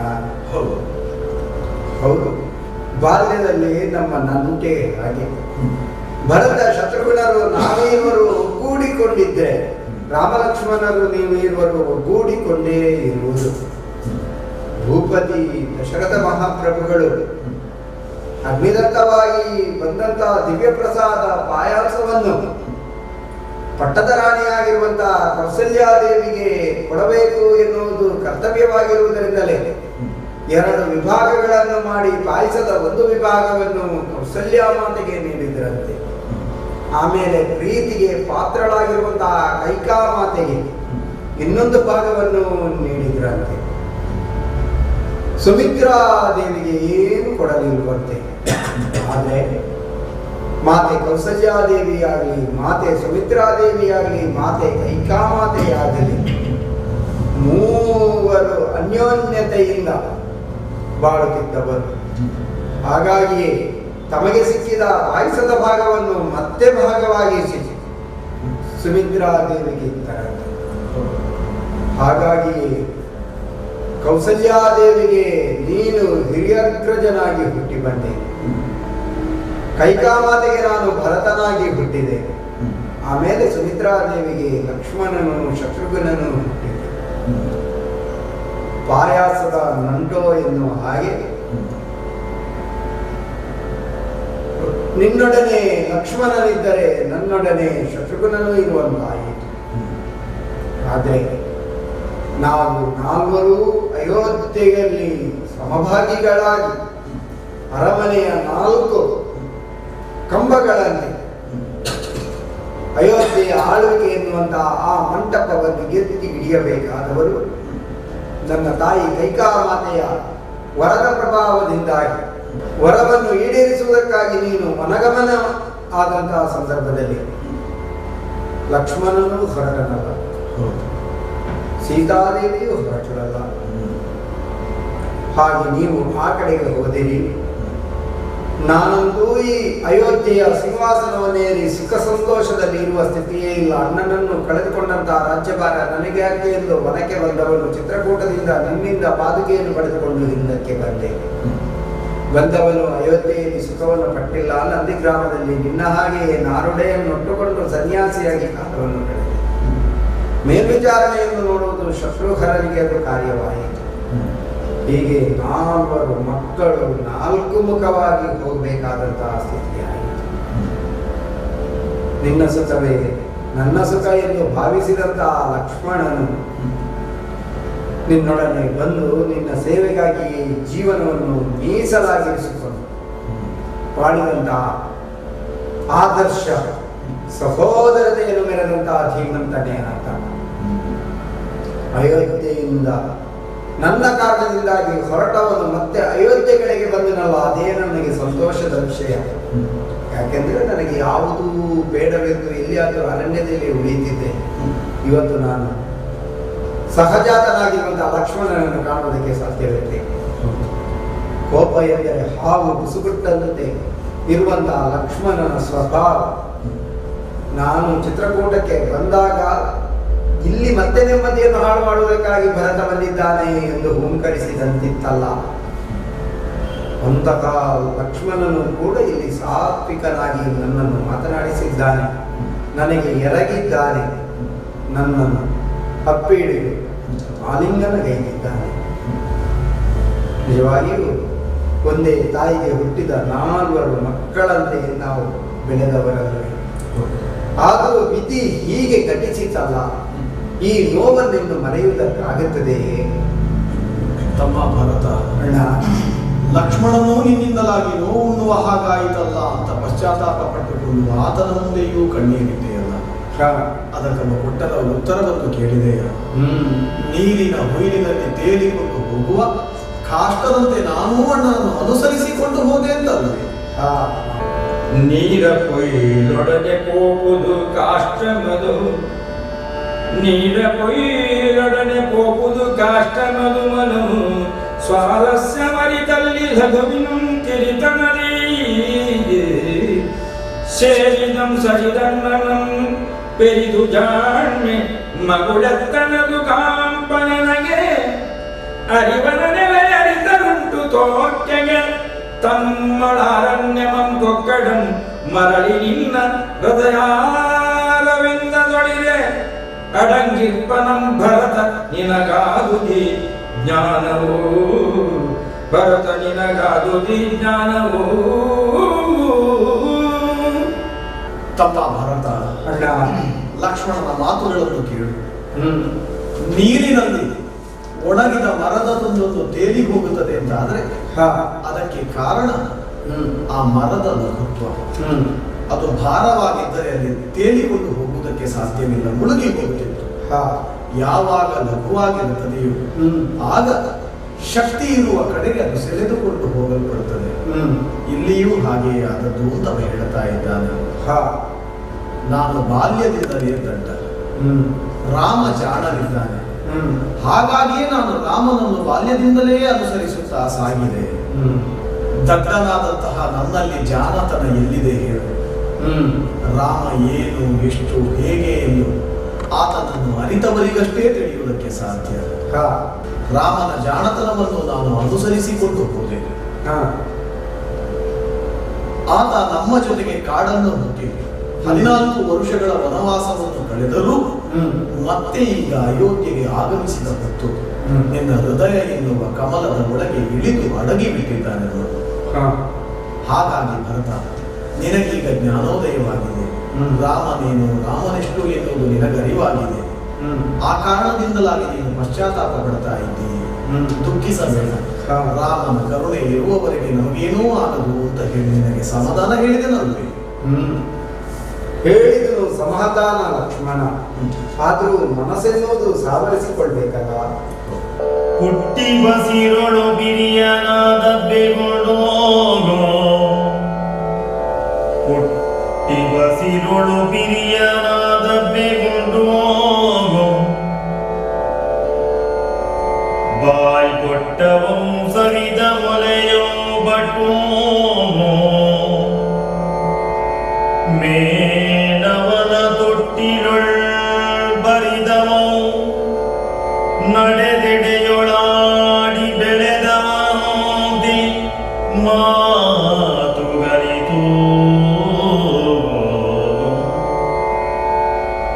ಒಟ್ಟಿನೋ ಬಿಜ್ಜೆ ಬಿನ್ನಣವರಿದು ತನ್ನನ್ನ ಗಟ್ಟುಳಿಯನೆ ಸಗುವನಿಸೋದರೋ ತಪ್ಪು ಮುಂಬಟ್ಟೊಮ್ಮಿಗೀದೊಡಂ ಮರೆದು ಕಾಣ್ಬನಿ ತಪ್ಪು ಮುಂಬಟ್ಟೊಮ್ಮಿಗೀದೊಡಂ ಮರೆದು ಕಾಣ್ಬನಿ ಪಿರಿಯ ನೆಲೆಯೊಳ್ ನೆಗಳ್ತೆ ಪಡೆದು ಪಿರಿಯ ನೆಲೆಯೊಳ್ ನೆಗಳ್ತೆ ಮಡೆದು ಅಣ್ಣ, ತಮ್ಮ ಕೌಸಲ್ಯ ದೇವಿಯ ಬಸಿರಿಂದ ಗೆದ ಮಹಾತ್ಮ ನೀನು. ಹಿರಿಯವನಾಗಿದ್ದೀಯ. ಹಿರಿಯ ಅಗ್ರಜನೆಂದರೆ ತಂದೆಗೆ ಸಮಾನ ತಾನೆ. ತಂದೆ 4 ಮಕ್ಕಳನ್ನು ಸಮಾನ ಭಾವನೆಯಿಂದಲೇ ಕಂಡವನು. ಅಂತಹ ಸಮಾನ ಭಾವನೆ ನಿನ್ನಲ್ಲಿಯೂ ಇರುವುದು ಸಹಜವೇ ತಾನೆ. 3 ತಾಯಂದಿರು ಕೂಡ ಯಾವುದೇ ರೀತಿಯ ಭೇದವನ್ನು ಮಾಡದೆ ನಮ್ಮನ್ನು ಪೋಷಿಸಿದವರು. ಕೈಕಾಮಾತೆಗೆ ಏನೋ ತಂದೆಯ ದುರ್ವಿಧಿಯ ಕಾಲ ಹತ್ತಿರವಾದಾಗ ಏನೋ ಭೇದವಾಯಿತು, ವರಗಳನ್ನು ಕೇಳುವಂತಹ ಸ್ಥಿತಿ ಒದಗಿತು ಎನ್ನುವಂತಹ ಆ ವಿಚಾರವೊಂದನ್ನು ಬಿಟ್ಟರೆ ಮತ್ತೆ ಅಯೋಧ್ಯೆಯ ಅರಮನೆಯಲ್ಲಿ 3 ರಾಣಿಯರು ಅನ್ಯೋನ್ಯತೆಯಿಂದಲೇ ಬಾಳಿದವರಲ್ಲವೇ? ನಾವು ಕೂಡ ಅದೇ ರೀತಿ ಅನ್ಯೋನ್ಯತೆಯಿಂದಲೇ ಬಾಳಿದವರು. ತೊಟ್ಟಿಲಲ್ಲಿ ಒಟ್ಟಿಗೆ ಮಲಗುತ್ತಿದ್ದವರು ನಾವು. ಅಮ್ಮಂದಿರ ಆಡುತ್ತಿದ್ದಂತಹ ಜೋಗುಳವನ್ನು ಕೇಳುತ್ತಾ ಕೇಳುತ್ತಾ ಸುಖನಿದ್ದೆಯನ್ನು ಮಾಡಿದವರು ನಾವು. ಅಂಬೆಗಾಲು ಇಕ್ಕುತ್ತಲೇ ನಾವು 4 ಅರಮನೆಯ ಉದ್ದಕ್ಕೆ ಒಟ್ಟೊಟ್ಟಿಗೆ ಓಡಾಡುತ್ತಾ ಇದ್ದವರು, ಆಡುತ್ತಾ ಇದ್ದವರು. ಆಮೇಲೆ ಬೆಳೆದ ಮೇಲೆ ವಿದ್ಯಾಭ್ಯಾಸವನ್ನು ಮಾಡುವಂತಹ ಸಂದರ್ಭದಲ್ಲೂ ಒಟ್ಟೊಟ್ಟಿಗೆ ವಿದ್ಯೆಯನ್ನೇ ಕಲಿತವರು. ನಿಮಗೆ ಇರುವರಿಗೆ ವಿಶ್ವಾಮಿತ್ರರ ಅನುಗ್ರಹ ಹೆಚ್ಚುವರಿಯಾಗಿ ಲಭಿಸಿದೆ ಅದು ಆಮೇಲೆ. ಆದರೆ ಅಷ್ಟರ ತನಕ ನಾವು ಅನ್ಯೋನ್ಯತೆಯಿಂದಲೇ ಶಾಸ್ತ್ರಜ್ಞಾನವನ್ನು ಪಡೆದವರಲ್ಲವೇ? ಪಿತೃ ವಾಕ್ಯ ಎನ್ನುವುದು ನಿನ್ನ ಗಮನಕ್ಕೆ ಬರುವವರೆಗೆ ಅಂದು 14 ವರ್ಷಗಳ ಹಿಂದೆ ಅಯೋಧ್ಯೆಯ ಸಿಂಹಾಸನವನ್ನು ಏರುವಂತಹ ಗಳಿಗೆಯಲ್ಲಿ ನಾವು ಇರದಿದ್ದರೂ ಕೂಡ ಅಯೋಧ್ಯೆಯಲ್ಲಿ ಅರಸನಾಗಿ ಮೆರೆಯುವಂತಹ ಮಹಾಯೋಗ ನಿನ್ನದೇ ಅಲ್ಲವೇ? ಆದರೆ ಆ ಯೋಗ ತಪ್ಪಿ ಹೋಯಿತು. ಮತ್ತೆ 14 ವರ್ಷಗಳು ಕಾಯಬೇಕಾಯಿತು. ಇವತ್ತು ಆ ಸೌಭಾಗ್ಯವನ್ನು ಪಡೆಯುವಂತಹ ಸ್ಥಿತಿಗೆ ನಾವು ಬಂದು ಬಿಟ್ಟಿದ್ದೇವೆ. ಅಂತೂ ಅಣ್ಣದೇವ ಎಷ್ಟಾದರೂ ಮನಸ್ಸು ನೋಯದೇ ಇರುತ್ತದೆ. ಒಂದೇ ಪ್ರೀತಿಯಿಂದ, ಒಂದೇ ತೆರನಾದ ಪ್ರೀತಿಯಿಂದ ಬದುಕುತ್ತಿದ್ದಂತಹ ನಮ್ಮ ನಾಲ್ವರ ಒಳಗೆ ಒಂದು ರೀತಿಯ ಭೇದವಾಗುವುದಕ್ಕೆ ಕಾರಣವಾದುದು ಕೈಕಾಮಾತೆಯ ಮಾತು. ಹೇಳುವುದಕ್ಕೆ ಪಿತೃವಾಕ್ಯ. ತಂದೆಯವರು ಕೊಡಬೇಕಾಗಿದ್ದ ವರವಿತ್ತು, ಅದನ್ನು ಕೈಕಾಮಾತೆ ಕೇಳಿದರು ಎಂದು ವಾದಿಸುವುದಕ್ಕಾಗುತ್ತದೆ, ಚರ್ಚಿಸುವುದಕ್ಕಾಗುತ್ತದೆ. ಆದರೆ ತಂದೆಯೇ ಈ ಲೋಕವನ್ನು ಬಿಟ್ಟು ಹೋಗುವಂತಹ ವೈಧವ್ಯ ವಿಧಿ ಒದಗುವಂತಹ ಆ ಸ್ಥಿತಿ ಕೈಕಾಮಾತೆಗೆ ಬೇಕಿತ್ತು, ಬೇಡವಿತ್ತು. ಇಂದಿನ ತನಕವೂ ಕೈಕಾಮಾತೆ ನೊಂದುಕೊಂಡೇ ಇದ್ದದ್ದಲ್ಲವೇ? ನನಗಾಗಿ ಅಯೋಧ್ಯೆಯ ಸಿಂಹಾಸನ ಎನ್ನುವುದು ವರದ ನಿಮಿತ್ತ ವಿಧಿತವಾದರೂ ಕೂಡ ಅದು ನನಗೆ ಸ್ವೀಕೃತವಾಯಿತೇ ಇಲ್ಲವಲ್ಲ. ಭ್ರಾತೃವಾತ್ಸಲ್ಯವನ್ನು ನಾನು ತೋರಿದೆ ಸತ್ಯ, ಆದರೆ ನಿನಗಾಗಿರಬೇಕಾದಂತಹ ಸಿಂಹಾಸನವನ್ನು ನಾನು ಏರಿ ಇರುವುದು ಸಾಧುವಲ್ಲ, ಪರಿತ್ಯಾಗಿಯಾಗಿಯೇ ಉಳಿದೆ. ಹಾಗಾಗಿ ನಿಜವಾಗಿ 14 ವರ್ಷಗಳ ಈ ಅವಧಿ ಎನ್ನುವುದು ಅಯೋಧ್ಯೆಗೆ ರೋದನದ ಸ್ಥಿತಿಯಲ್ಲವೇ? ಅಯೋಧ್ಯೆ ಅನರ್ಥವಾದ ಸ್ಥಿತಿಯಲ್ಲವೇ? ಇಂತಹ ಸ್ಥಿತಿಗೆ ಕಾರಣ ನಾನಾದೇನಲ್ಲ, ಕಾರಣ ನನ್ನ ಮಾತೆ ಕೈಕಾದೇವಿ ಮೂಲ ಕಾರಣ ಆದರಲ್ಲ. ಎಂದು ನೊಂದ ಮನಸ್ಸು ಅದು ಸಂತೃಪ್ತವಾಗುತ್ತಲೇ ಇದೆ ಹೊರತು ಸಂತೃಪ್ತಿಯಾಗುತ್ತಾ ಇಲ್ಲ, ಮುಕ್ತವಾಗುತ್ತಲೇ ಇದೆ. ತಮ್ಮ ಭರತ ಇನ್ನೊಬ್ಬನ ಮಾತು ಅಲ್ಲ, ಅದು ಲಕ್ಷ್ಮಣ ಸೀತೆಯರ ಮಾತುಗಳನ್ನೂ ಕೇಳಿದೆ. ಸಂತೋಷವಾಯಿತು. ಮೇಲೆ ಸೀತಾರಾಮ ಲಕ್ಷ್ಮಣ ಭರತನನ್ನು ಲಾಲಿಸಿ ಪೊಡೆದು ಮಡಿದು ಸಂತೈಸಿ ಬಳಿಕ ಮುನಿಪಾಲಕ್ಕೆ ಗುರು ವಸಿಷ್ಠಂಗೆಲಗಿದೊಡೆ ಪರಸಿ ಮೂವರಂ ಪಿಡಿದೆತ್ತುತ್ತ ಸಾಲದೆ ನರನಾಟಕದೊಳ್ ಅಸುರರಂ ಗೆದ್ದ ಲೀಲೆ ಭೂಮಿ ಜಯನಿಸಿ ಪತಿಭಕ್ತಿಯಂ ತೋರ್ದ ಶೀಲ ಪೊರೆಗಲ್ಕಿ ಸೋದರನಾಗಿ ಕುಟ್ಟಿ ನೆರವಾದ ಸಾಹಸವೆಂದನು, ನೆರವಾದ ಸಾಹಸವೆಂದನು. ತಮ್ಮ ಲಕ್ಷ್ಮಣ ಅಗ್ರಜ, ಕಳೆದ 14 ವರ್ಷಗಳ ಕಾಲದ ಜೀವನಕ್ಕೆ ಪಶ್ಚಾತ್ತಾಪ ಪಡುತ್ತಿರುವಂತಹ ನಿನ್ನ ಮನಸ್ಸು, ಅದಕ್ಕಾಗಿ ಪ್ರಾಯಶ್ಚಿತವನ್ನು ಪಡೆಯುವಂತಹ ಹಂಬಲವನ್ನು ನೀನು ತೋರುತ್ತಾ ಇದ್ದೀವಿ. ಆದರೆ ಇವುಗಳ ಮಧ್ಯದಲ್ಲಿ ಅದು ಸೀತೆ ಲಕ್ಷ್ಮಣರು ಆಡಿದಂತಹ ಮಾತುಗಳನ್ನು ಕೇಳಿ ಸಂತಸವಾಯಿತು. ಅವರ ಮನಸ್ಸಿನಲ್ಲೂ ಎಳ್ಳಿರಿತು ನೋವನ್ನು ಅಂತದ್ದು ಉಳಿದುಕೊಂಡಿಲ್ಲ. ನಿನ್ನ ಮೇಲೆ ಎಳ್ಳಿರಿತು ಬೇಸರವಾಗಲಿ ವೈರತ್ವವಾಗಲಿ ಅವರಲ್ಲಿಯೂ ಉಳಿದಿಲ್ಲ. ಅವರು ಸಮಾಧಾನದ ಮಾತುಗಳನ್ನೇ ಆಡಿದರು. ನಿನ್ನಲ್ಲಿರುವ ಪಶ್ಚಾತ್ತಾಪವು ಅವರಲ್ಲಿರುವಂತಹ ಆ ಸಂತೋಷವು ಅಥವಾ ಸಂಬಂಧವನ್ನು ಉಳಿಸಬೇಕೆನ್ನುವಂತಹ ಹಂಬಲವು ಎಲ್ಲವನ್ನು ಕಂಡು ಸಂತೋಷವಾಯಿತು. ಅರಮನೆಯಲ್ಲಿ ಸಂಸ್ಕಾರವನ್ನು ಪಡೆದು ಬೆಳೆದವರು ನಾವು, ಆ ಬಳಿಕ ಗುರುಗಳಿಂದ ಸಂಸ್ಕಾರವನ್ನು ಪಡೆದವರು. ಅದು ಗುರುಗಳಾದ ವಸಿಷ್ಠರು ಹೊಂದಿದ್ದಾರೆ. ಅವರ ಪಾದ ಸ್ಪರ್ಶವನ್ನು ಮಾಡದೆ ಅದೆಷ್ಟೋ ಕಾಲ ಕಳೆದು ಹೋಯಿತಲ್ಲ. ಲಕ್ಷ್ಮಣ ಸೀತಾ ಈಗ ಬನ್ನಿ, ಅವರ ಪಾದಗಳಿಗೆ ಇರಬಹುದು. ಭರತ ಅಣ್ಣ ಕೇಳಿದೆ, ವಸಿಷ್ಠರಾಗಿರುವಂತಹ ಮಾತುಗಳನ್ನು ಕೇಳಿದೆ. ನರನಾಗಿದ್ದುಕೊಂಡು ರಾಮ ನೀನು ಆಡಿದಂತಹ ನಾಟಕ ಲೀಲೆಯನ್ನು ಸಾಮಾನ್ಯವಾಗಿದೆ. ಇದರಿಂದಲೇ ನೀನು ಲೋಕಮುಖಕ್ಕೆ ಏನು ಎನ್ನುವುದು ತೋರಿಸಿಕೊಟ್ಟೆ ಅಂತ ಹೊಗಳುತ್ತಾ ಇದ್ದಾರೆ. ಆದರೆ ನಾನು ದೈವತ್ವದ ನೆಲೆಯಲ್ಲಿ ಇದನ್ನು ಮಾಡಿದ್ದಲ್ಲ ಭರತ, ವಿಧಿಲಿಖಿತ ನನ್ನಿಂದ ಮಾಡಿಸಿತು. ಹಾಗಾಗಿ ನಾನು ಮಾಡಿದೆ ಅಂತ ಭಾವಿಸ್ತೇನೆ. ಅಷ್ಟು ಮಾತ್ರವಲ್ಲ, ಸೀತೆ ಹೇಳಿದ ಮಾತು ಕೇಳಿದೆ. ಸೀತೆ ಸಾಮಾನ್ಯಳಾದ ಭೂಜಾತೆಯಷ್ಟೇ ಅಲ್ಲ, ಸೀತೆಯು ತನ್ನ ಪತಿವ್ರತ ಧರ್ಮದ ಮೂಲಕ ಲೋಕಕ್ಕೆ ತೋರಿಸಿದಂತಹ ಸಚ್ಚಾರಿತ್ರ್ಯವು ಶೀಲವಂತಿಕೆಯು ಇದೂ ಕೂಡ ಲೋಕಕ್ಕೆ ಆದರ್ಶ ಅಂತ ಹೇಳಿದರು. ಲಕ್ಷ್ಮಣ ಹೇಳಿದ, ನನ್ನ ಲಘುತ್ವದ ಕಾರಣದಿಂದಲಾಗಿ ರಾಮನನ್ನು ನಾನು ಅನುಸರಿಸಿದೆ. ಆದರೆ ರಾಮನ ಜೊತೆಗೆ ಸಾಗಿದಂತಹ ಲಕ್ಷ್ಮಣ ಜೀವನದುದ್ದಕ್ಕೂ ರಾಮನಿಗೆ ಸಹಾಯವನ್ನು ಮಾಡುತ್ತಾ ಮಾಡುತ್ತಾ ರಾಮನ ಭಾರವನ್ನು ಹೆಚ್ಚಿಸುವುದರ ಜೊತೆಗೆ ತಾನೂ ಭಾರವಾಗಿ ಬಿಟ್ಟ ಅಂತ ವಸಿಷ್ಠರೇ ಲಕ್ಷ್ಮಣನನ್ನು ಹೊಗಳಿದರು. ಧನ್ಯವಾಯಿತು. 14 ವರ್ಷಗಳ ಬದುಕನ್ನು ಮತ್ತೆ ಮತ್ತೆ ನೆನಪಿಸಿಕೊಳ್ಳುವಾಗ, ನೀನು ಗುರುಗಳು ಆಡಿದಂತಹ ಮಾತುಗಳನ್ನು ಕೇಳುವಾಗ ಸಂತೋಷವಾಗ್ತಾ ಇದೆ. ಸಾರ್ಥಕ್ಯವಾದ ಬದುಕನ್ನೇ ಬದುಕಿದ್ದೇವೆ ಎಂದು ನನ್ನ ಹೃದಯ ಆನಂದ ತುಂಬಿಲವಾಗ್ತಾ ಇದೆ ತಮ್ಮ ಮಾತಾ. ಸಂತೃಪ್ತಿ ಅಲ್ಲದೆ ಮತ್ತೇನು. ಪ್ರಚುರ ಮುನಿನಾಥ ಇಂದೆನಲುಪಚರಿಸಿ, ಪ್ರಚುರ ಮುನಿನಾಥ ಇಂದೆನಲುಪಚರಿಸಿ, ವೃದ್ಧ ಸಜೀವನವು ಕೂರ್ಮೆಯು ನುಡಿಸಿ, ಕುಶಲವಾಗಿ ವೃದ್ಧ ಸಚಿವನವು ಕೂರ್ಮೆಯು ನುಡಿಸಿ, ಕುಶಲವಾಗಿ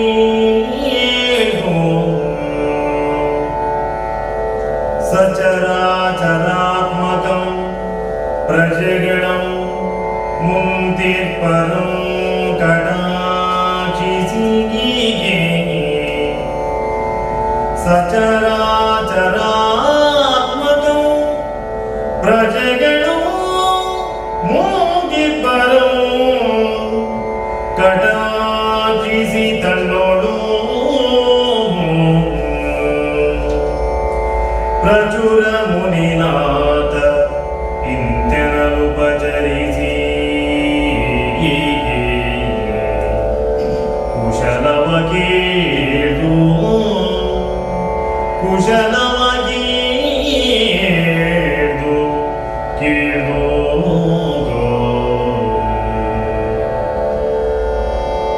ಉಚಿತಮಲ್ಲಿರ್ಪುದಬ್ಬೆಯ ಕಾಣದಿನ್ನು, ಉಚಿತಮಲ್ಲಿರ್ಪುದಬ್ಬೆಯ ಕಾಣದಿನ್ನು, ಕವಿನಿತೆಯದೊಡನೈದುವೆಂ ಪುರಕ್ಕೆಂದು ಬಲತಂಗೆ ವಚಿಸಿದೊಡೆ ಮಂತ್ರಿ ಸುಮುಖನ ನಟ್ಟಿದವು ಮುಂದೆ ಸಿಂಗರ ಗೈಯುವುದೆಂದು.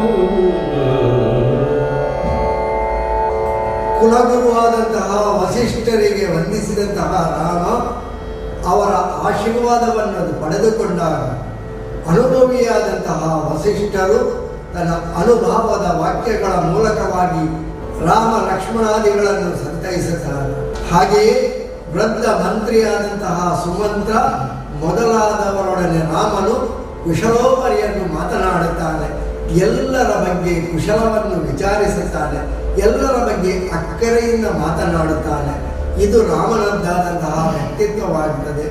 ಎಲ್ಲ ಪ್ರಜಾಜನರು ಬಂದು ಸೇರಿದ್ದಾರೆ. ಎಲ್ಲರನ್ನು ಅವರವರ ಮಾತುಗಳ ಮೂಲಕವಾಗಿ ಉಪಚರಿಸಿದಂತಹ ರಾಮ ಎಲ್ಲರಿಗೂ ಕಟಾಕ್ಷವನ್ನು ಬೀರುತ್ತಾನೆ. ಎಲ್ಲರೂ ರಾಮನ ಕಟಾಕ್ಷದ ಅಪೇಕ್ಷೆಯಲ್ಲೇ ಇದ್ದವರು. ರಾಮನನ್ನು ಯಾವಾಗ ಕಂಡೆವು, ರಾಮನೊಡನೆ ಯಾವಾಗ ಮಾತನಾಡಿದೆವು, ಯಾವಾಗ ಅವನನ್ನು ನಾವು ನಮ್ಮ ಪುರಕ್ಕೆ ಬರಮಾಡಿಕೊಂಡೆವು ಎನ್ನುವಂತಹ ತವಕ ಎಲ್ಲರಲ್ಲಿಯೂ ಇದೆ. ಇಂತಹ ಸಂದರ್ಭದಲ್ಲಿ ಇನ್ನು ಪುರದ ಸರಹದ್ದಿನಲ್ಲಿಯೇ ಇರುವುದು ಸರಿಯಲ್ಲ. ಪುರವನ್ನು ಪ್ರವೇಶಿಸಬೇಕಾಗಿದೆ. ಹೆತ್ತಪ್ಪೆ ಅಲ್ಲಿ ಕಾಯುತ್ತಾ ಇದ್ದಾರೆ, ಅವರನ್ನು ಮಾತನಾಡಿಸಬೇಕಾಗಿದೆ ಎಂದು ರಾಮ ಅವಸರವನ್ನು ಪಡಿಸುತ್ತಾನೆ. ರಾಮನ ಮಾತುಗಳನ್ನು ಆಲಿಸಿದಂತಹ ಭರತ ಮಂತ್ರಿಯಾದಂತಹ ಸುಮುಖನನ್ನು ಅಯೋಧ್ಯೆಯತ್ತ ಕಳುಹಿಸುತ್ತಾನೆ.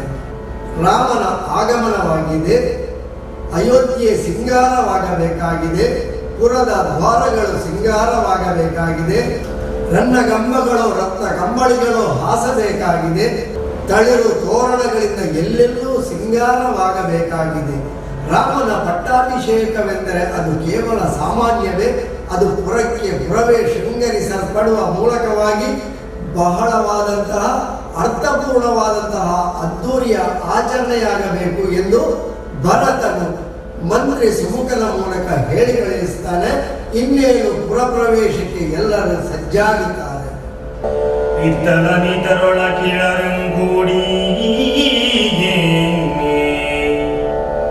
ರಾಗನು ಭಕ್ತಿ ಪುಷ್ಪಗಳೊಡೈ ತರುದಿರಲಯೋದ್ದೆ ತೋರ್ದತ್ತಂದು ಶರಣನಭಿಷೇಕ ಸಮಯಕ್ಕೆ ಸಿಂಗರಂಗೊಂಡ ಲಂಕೆಯಂತಿಯೇಗೆ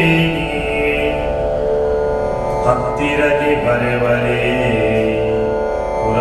ಪುರದ್ವಾರದೊಳಗೆ ಗೆಲವೆತ್ತು ಸುಳೈಪ ಬಹುವಾದ್ಯ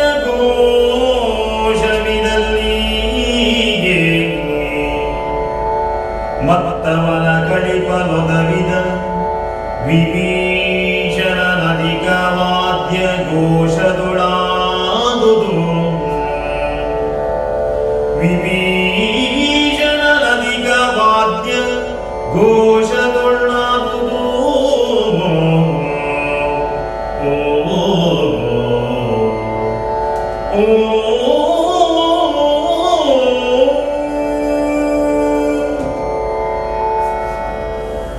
ಒಂದರ್ಥದಲ್ಲಿ ಅಯೋಧ್ಯೆಯ ಪ್ರಜಾ ಜನರೆಲ್ಲರೂ ನಂದಿ ಗ್ರಾಮದ ಸರಹದ್ದಿನಲ್ಲಿಯೇ ಬಂದು ಸೇರಿದ್ದಾರೆ. ತಮ್ಮದಾದಂತಹ ಪ್ರಭು ಶ್ರೀರಾಮಚಂದ್ರನನ್ನು ಅರ್ಥಾತ್ ರಾಘವನನ್ನು ಪುರಕ್ಕೆ ಕರೆದೊಯ್ಯಲು ಅವರಿಗೆ ಅದೆಷ್ಟು ಸಂಭ್ರಮ. ರಾಮ ಹೊರಟು ಹೋಗುವ ಕಾಲಕ್ಕೆ ಇದೇ ಪ್ರಜಾಜನರು ಪುರಜನರು ಪುರದ ಪುಣ್ಯವೇ ಪುರುಷ ರೂಪಿಂದ ಹೋಗುತ್ತಿದೆ ಎಂದು ಕೂಗಾಡಿದವರು ಈಗ ಮತ್ತೆ ಆ ಪುಣ್ಯ ತಮ್ಮ ಪುರಕ್ಕೆ ಮರಳಿ ಬರುತ್ತಿದೆ ಎಂದು ಸಂಭ್ರಮಿಸ್ತಾ ಇದ್ದಾರೆ. ಆ ಸಂಭ್ರಮದಲ್ಲಿ ಎಲ್ಲೆಲ್ಲಿಯೂ ಅಲಂಕಾರ ಶೃಂಗಾರ ಸೆಳೆಯುವಂತೆ ಕಂಗೊಳಿಸುತ್ತಾ ಇದೆ. ಅದೇ ಸಮಯಕ್ಕೆ ಸರಿಯಾಗಿ ಸ್ವರ್ಣ ಲಂಕೆಯಿಂದ ಶರಣ ವಿಭೀಷಣನು ಬಂದು ಅಯೋಧ್ಯೆಗೆ ಸೇರಿಕೊಳ್ಳುತ್ತಾನೆ. ರಾಮನ ಪಟ್ಟಾಭಿಷೇಕವನ್ನು ಕಣ್ತುಂಬ ಕಾಣುವಂತಹ ತವಕ ಅವನಿಗೂ ಇದೆ. ಜತೆಯಲ್ಲಿ ಬಹುವಿಧವಾದಂತಹ ಘೋಷಾ ವಾದ್ಯಗಳನ್ನು ಅವನು ಕರೆತರುತ್ತಾನೆ. ಘೋಷಾ ವಾದ್ಯಗಳ ಮೂಲಕವಾಗಿ ರಾಮನನ್ನು ಪುರಕ್ಕೆ ಬರಮಾಡಿಸಿಕೊಳ್ಳುವಂತಹ ಸಂಭ್ರಮ ಕಾಣಿಸಿಕೊಳ್ಳುತ್ತದೆ. ರಾಮನ ಪಟ್ಟಾಭಿಷೇಕಕ್ಕಾಗಿ ಎಲ್ಲರೂ ತವಕದಿಂದ ಕಾಯುವಂತಾಗುತ್ತದೆ. ಮಣಿದು ಗುರುಪದಕ್ಕೆ ಪಿರಿಯರ್ಗರದಿ ಮನದಿ ದಿನಮಣಿಗೆ ಕೈ ಮುಗಿದು ಸದಗಿ ಬಾಗಿ ಬಾಗಿ ಬೆಲೆ ಬಣಿಯ ಗದ್ದುಗೆಯನೆಲ್ಲರ ಪೊಗಳಿ ಗುರುವಾಜ್ಞೆಯೆಂದೇ ಕಾಗುತ್ತಲೋ ರಣದ ಮೈ ಸಿರಿಯಣಿಪ ಕೈದು ಭಾಸ್ಕರ ಕಿರಣದ ಬಣಿಯನೆ ಪೊಣವ ಮಗುಟಮಂ ಕುಲದನು ತರಣದ ಪದ್ಧತಿಯಂತೆ ರಾಜಮುದ್ರೆಯನ್ನೊಪ್ಪಿಸಿದರಾಗ ಮಂತ್ರಿವರರು. ತುಂಬಿದ ಸಭೆ, ನನ್ನ ಪಟ್ಟಾಭಿಷೇಕದ ಸಂಭ್ರಮದಲ್ಲಿ ಎಲ್ಲರೂ ಬಂದು ಇಲ್ಲಿ ನೆನೆದವರಿದ್ದಾರೆ. ಪಟ್ಟಾಭಿಷೇಕನಾಗಬೇಕು ಅಂತ ಎಲ್ಲರೂ ಕಾಯ್ತಾ ಇದ್ದಾರೆ. ಸುಮುಹೂರ್ತ ಗುರುಗಳ ನಿರ್ದೇಶನದಂತೆ ನಾನು ಸಿದ್ಧನಾದವನಿದ್ದೇನೆ. ಮೊದಲಾಗಿ ತಂದೆಯ ಸ್ಥಾನವನ್ನು ಗುರುವಿನ ಸ್ಥಾನವನ್ನು ಅಲಂಕರಿಸಿರುವಂತಹ ಗುರುಗಳಾದ ವಶಿಷ್ಠರ ಪುಣ್ಯಪಾದಕ್ಕೆ ವಂದಿಸಿಕೊಂಡಿದ್ದೇನೆ.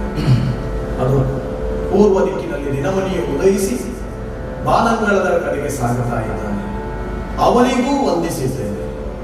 ತುಂಬಿದಂತಹ ಸಭೆ, ನನ್ನ ಪ್ರಜಾಕೋಟಿ ವರ್ಗಗಳಿಗೂ ಕೂಡ ವಂದಿಸಿಕೊಂಡಿದ್ದೇನೆ. ವಂದಿಮಾನದರು ಮಾತ್ರವಲ್ಲ, ನನ್ನ ಪ್ರಜಾಜನರೆಲ್ಲರೂ ಕೂಡ ಹೊಗಳುತ್ತಿದ್ದಂತೆ ನಾನು ಇದು ರತ್ನ ಸಿಂಹಾಸನದ ಮೇಲೆ ಬಂದು ಕುಳಿತಿದ್ದೇನೆ.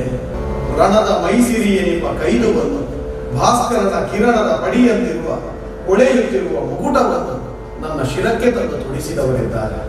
ಅಷ್ಟು ಮಾತ್ರವಲ್ಲ, ಕುಲದ ಅನುಸರಣೆಯಂತೆ ವಂಶ ಪರಂಪರಾಗತವಾಗಿ ನಡೆದು ಬಂದಿರುವಂತಹ ಪದ್ಧತಿಯಂತೆ ಅದು ರಾಜಮುದ್ರೆಯನ್ನು ತಂದು ರೂಪಿಸಿದ್ದಾರೆ. ಧರಿಸಿದ್ದೇನೆ. ಎಲ್ಲರೂ ಜಯಘೋಷವನ್ನು ಹಾಕುತ್ತಾ ಇದ್ದಾರೆ. ರತ್ನಖಚಿತವಾದಂತಹ ಸಿಂಹಾಸನದಲ್ಲಿ ನಾನೂ ಕುಳಿತಿದ್ದೇನೆ. ಹಿರಿಯರಿಂದ ಸುಖವನ್ನೇ ಅನುಭವಿಸಿಕೊಂಡು ಬಂದಿರುವಂತಹ ಅಯೋಧ್ಯೆಯ ಈ ಪ್ರಜೆಗಳಿಗೆ ಅದೇ ಸುಖದ ಆಡಳಿತವನ್ನು ಕೊಡುವುದಕ್ಕಾಗಿ ನಾನು ಸಿದ್ಧನಾಗಿ ಬದ್ಧನಾಗಿ ಅಯೋಧ್ಯೆಯ ಪಟ್ಟಾಭಿಷೇಕನಾಗುತ್ತೇನೆ.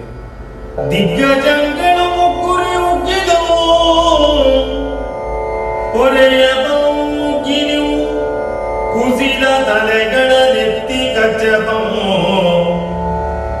ಹಿಗ್ಗಿ ಕಾಲಾಡಿದವು, ಮೈ ಮುರಿದು ಸರಿದು ಪಡೆ ಎತ್ತಿದವು ನಾಗೇಂದ್ರನು. ಅಕ್ಕಿ ಮೊಗರೊಡಲ ಪಸಿ ಬಡಗಿದುದು, ಮೈ ಮಣ್ಣ ತಗ್ಗಿದಳೆವೆಣ್ಣ ಬಿಂಕಂ ಬಿಗುರ್ವಾದುದೀ ಸುಗ್ಗಿಯೊಳು, ಬಿಂಕಂ ಬಿಗುರ್ವಾದುದೀ ಸುಗ್ಗಿಯೊಳು ದಾನವಾಂತಕನ ಮೂರ್ಧಾಭಿಷೇಚನದೊಳ್ ಇಂದೀ ದಿನದೊಳು.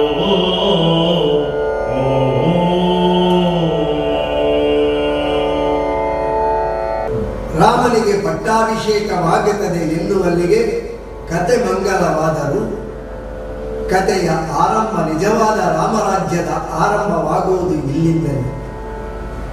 ಯಾವುದೋ ಕಾಲಘಟ್ಟದಿಂದ ರಾಮನಿಗೆ ಪಟ್ಟಾಭಿಷೇಕವಾಗಬೇಕು, ರಾಮರಾಜ್ಯವನ್ನು ಕಾಣಬೇಕು ಎನ್ನುವಂತಹ ತವಕದಲ್ಲಿದ್ದಂತಹ ಎಲ್ಲರಿಗೂ, ಅದು ಕೇವಲ ಅಯೋಧ್ಯೆಯ ಪ್ರಜಾಜನರು ಮಾತ್ರವೇ ಅಲ್ಲ, ಸಕಲ ದೇವಾದಿ ದೇವತೆಗಳು ಇಂತಹ ಒಂದು ಅಮೂರ್ತವಾದಂತಹ ಕಾಲಘಟ್ಟವನ್ನು ಕಾಯುತ್ತಾ ಇದ್ದರು.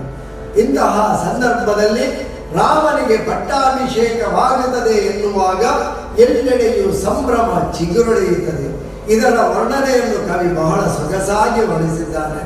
ಅಷ್ಟ ದಿಕ್ಕುಗಳನ್ನು ಕಾಯುತ್ತಿದ್ದಂತಹ ದಿಗ್ಗಜರುಗಳು ಅರ್ಥಾತ್ ಆನೆಗಳು ಒಮ್ಮೆಗೆ ಮೈ ಮುರಿದುಕೊಂಡು ಸಡಲಿಕೆಯನ್ನು ಮಾಡುತ್ತವೆ, ಮುಕ್ಕುರಿದವು. ಅಂದರೆ ಒಮ್ಮೆಗೆ ಅಷ್ಟ ದಿಗ್ಗಜರುಗಳಿಗೆ ಶ್ರಮದ ದಣಿವಾರಿಸಿಕೊಂಡು ಪುನಃ ಚೈತನ್ಯವನ್ನು ಪಡೆದುಕೊಳ್ಳಲು ಅವಕಾಶವಾಗುತ್ತದೆ.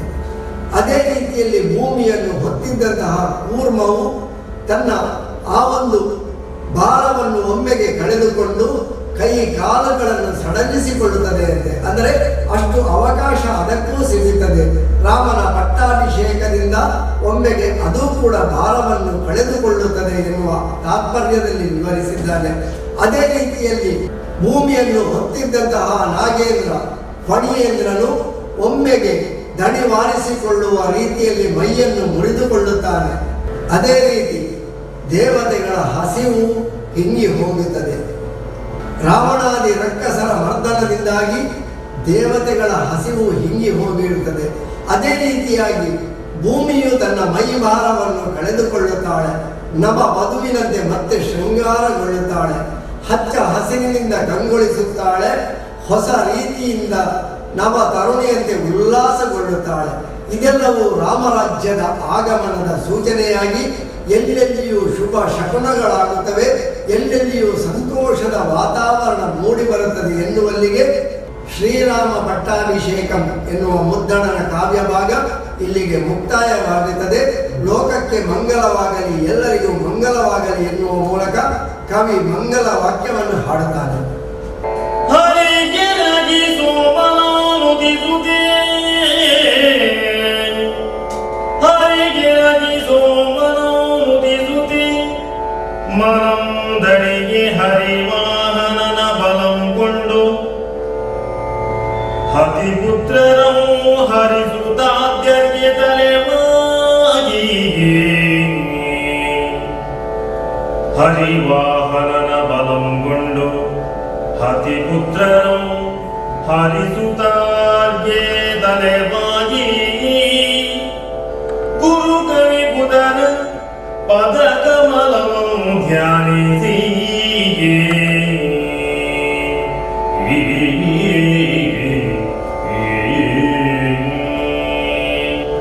ವ್ಯಾಸ ವಾಲ್ಮೀಕಿ ಜೈಮಿನಿ ಪಿಂಗಳಾಖ್ಯರು ಲೇಸಿನ ವಿನಮಿಸಿ ಭವಭೂತಿ ಶೂದ್ರಕ ಕಾಳಿ ದಾಸಬಾಣಾದಿ ಸಕ್ಕಲ ಕಪ್ಪಿಗರ ನೆನೆದು ಕರ್ನಾಟಕ ಕವಿವರರಿಗೆ ನಮೋ ನಮಃ ಮಂಗಳವು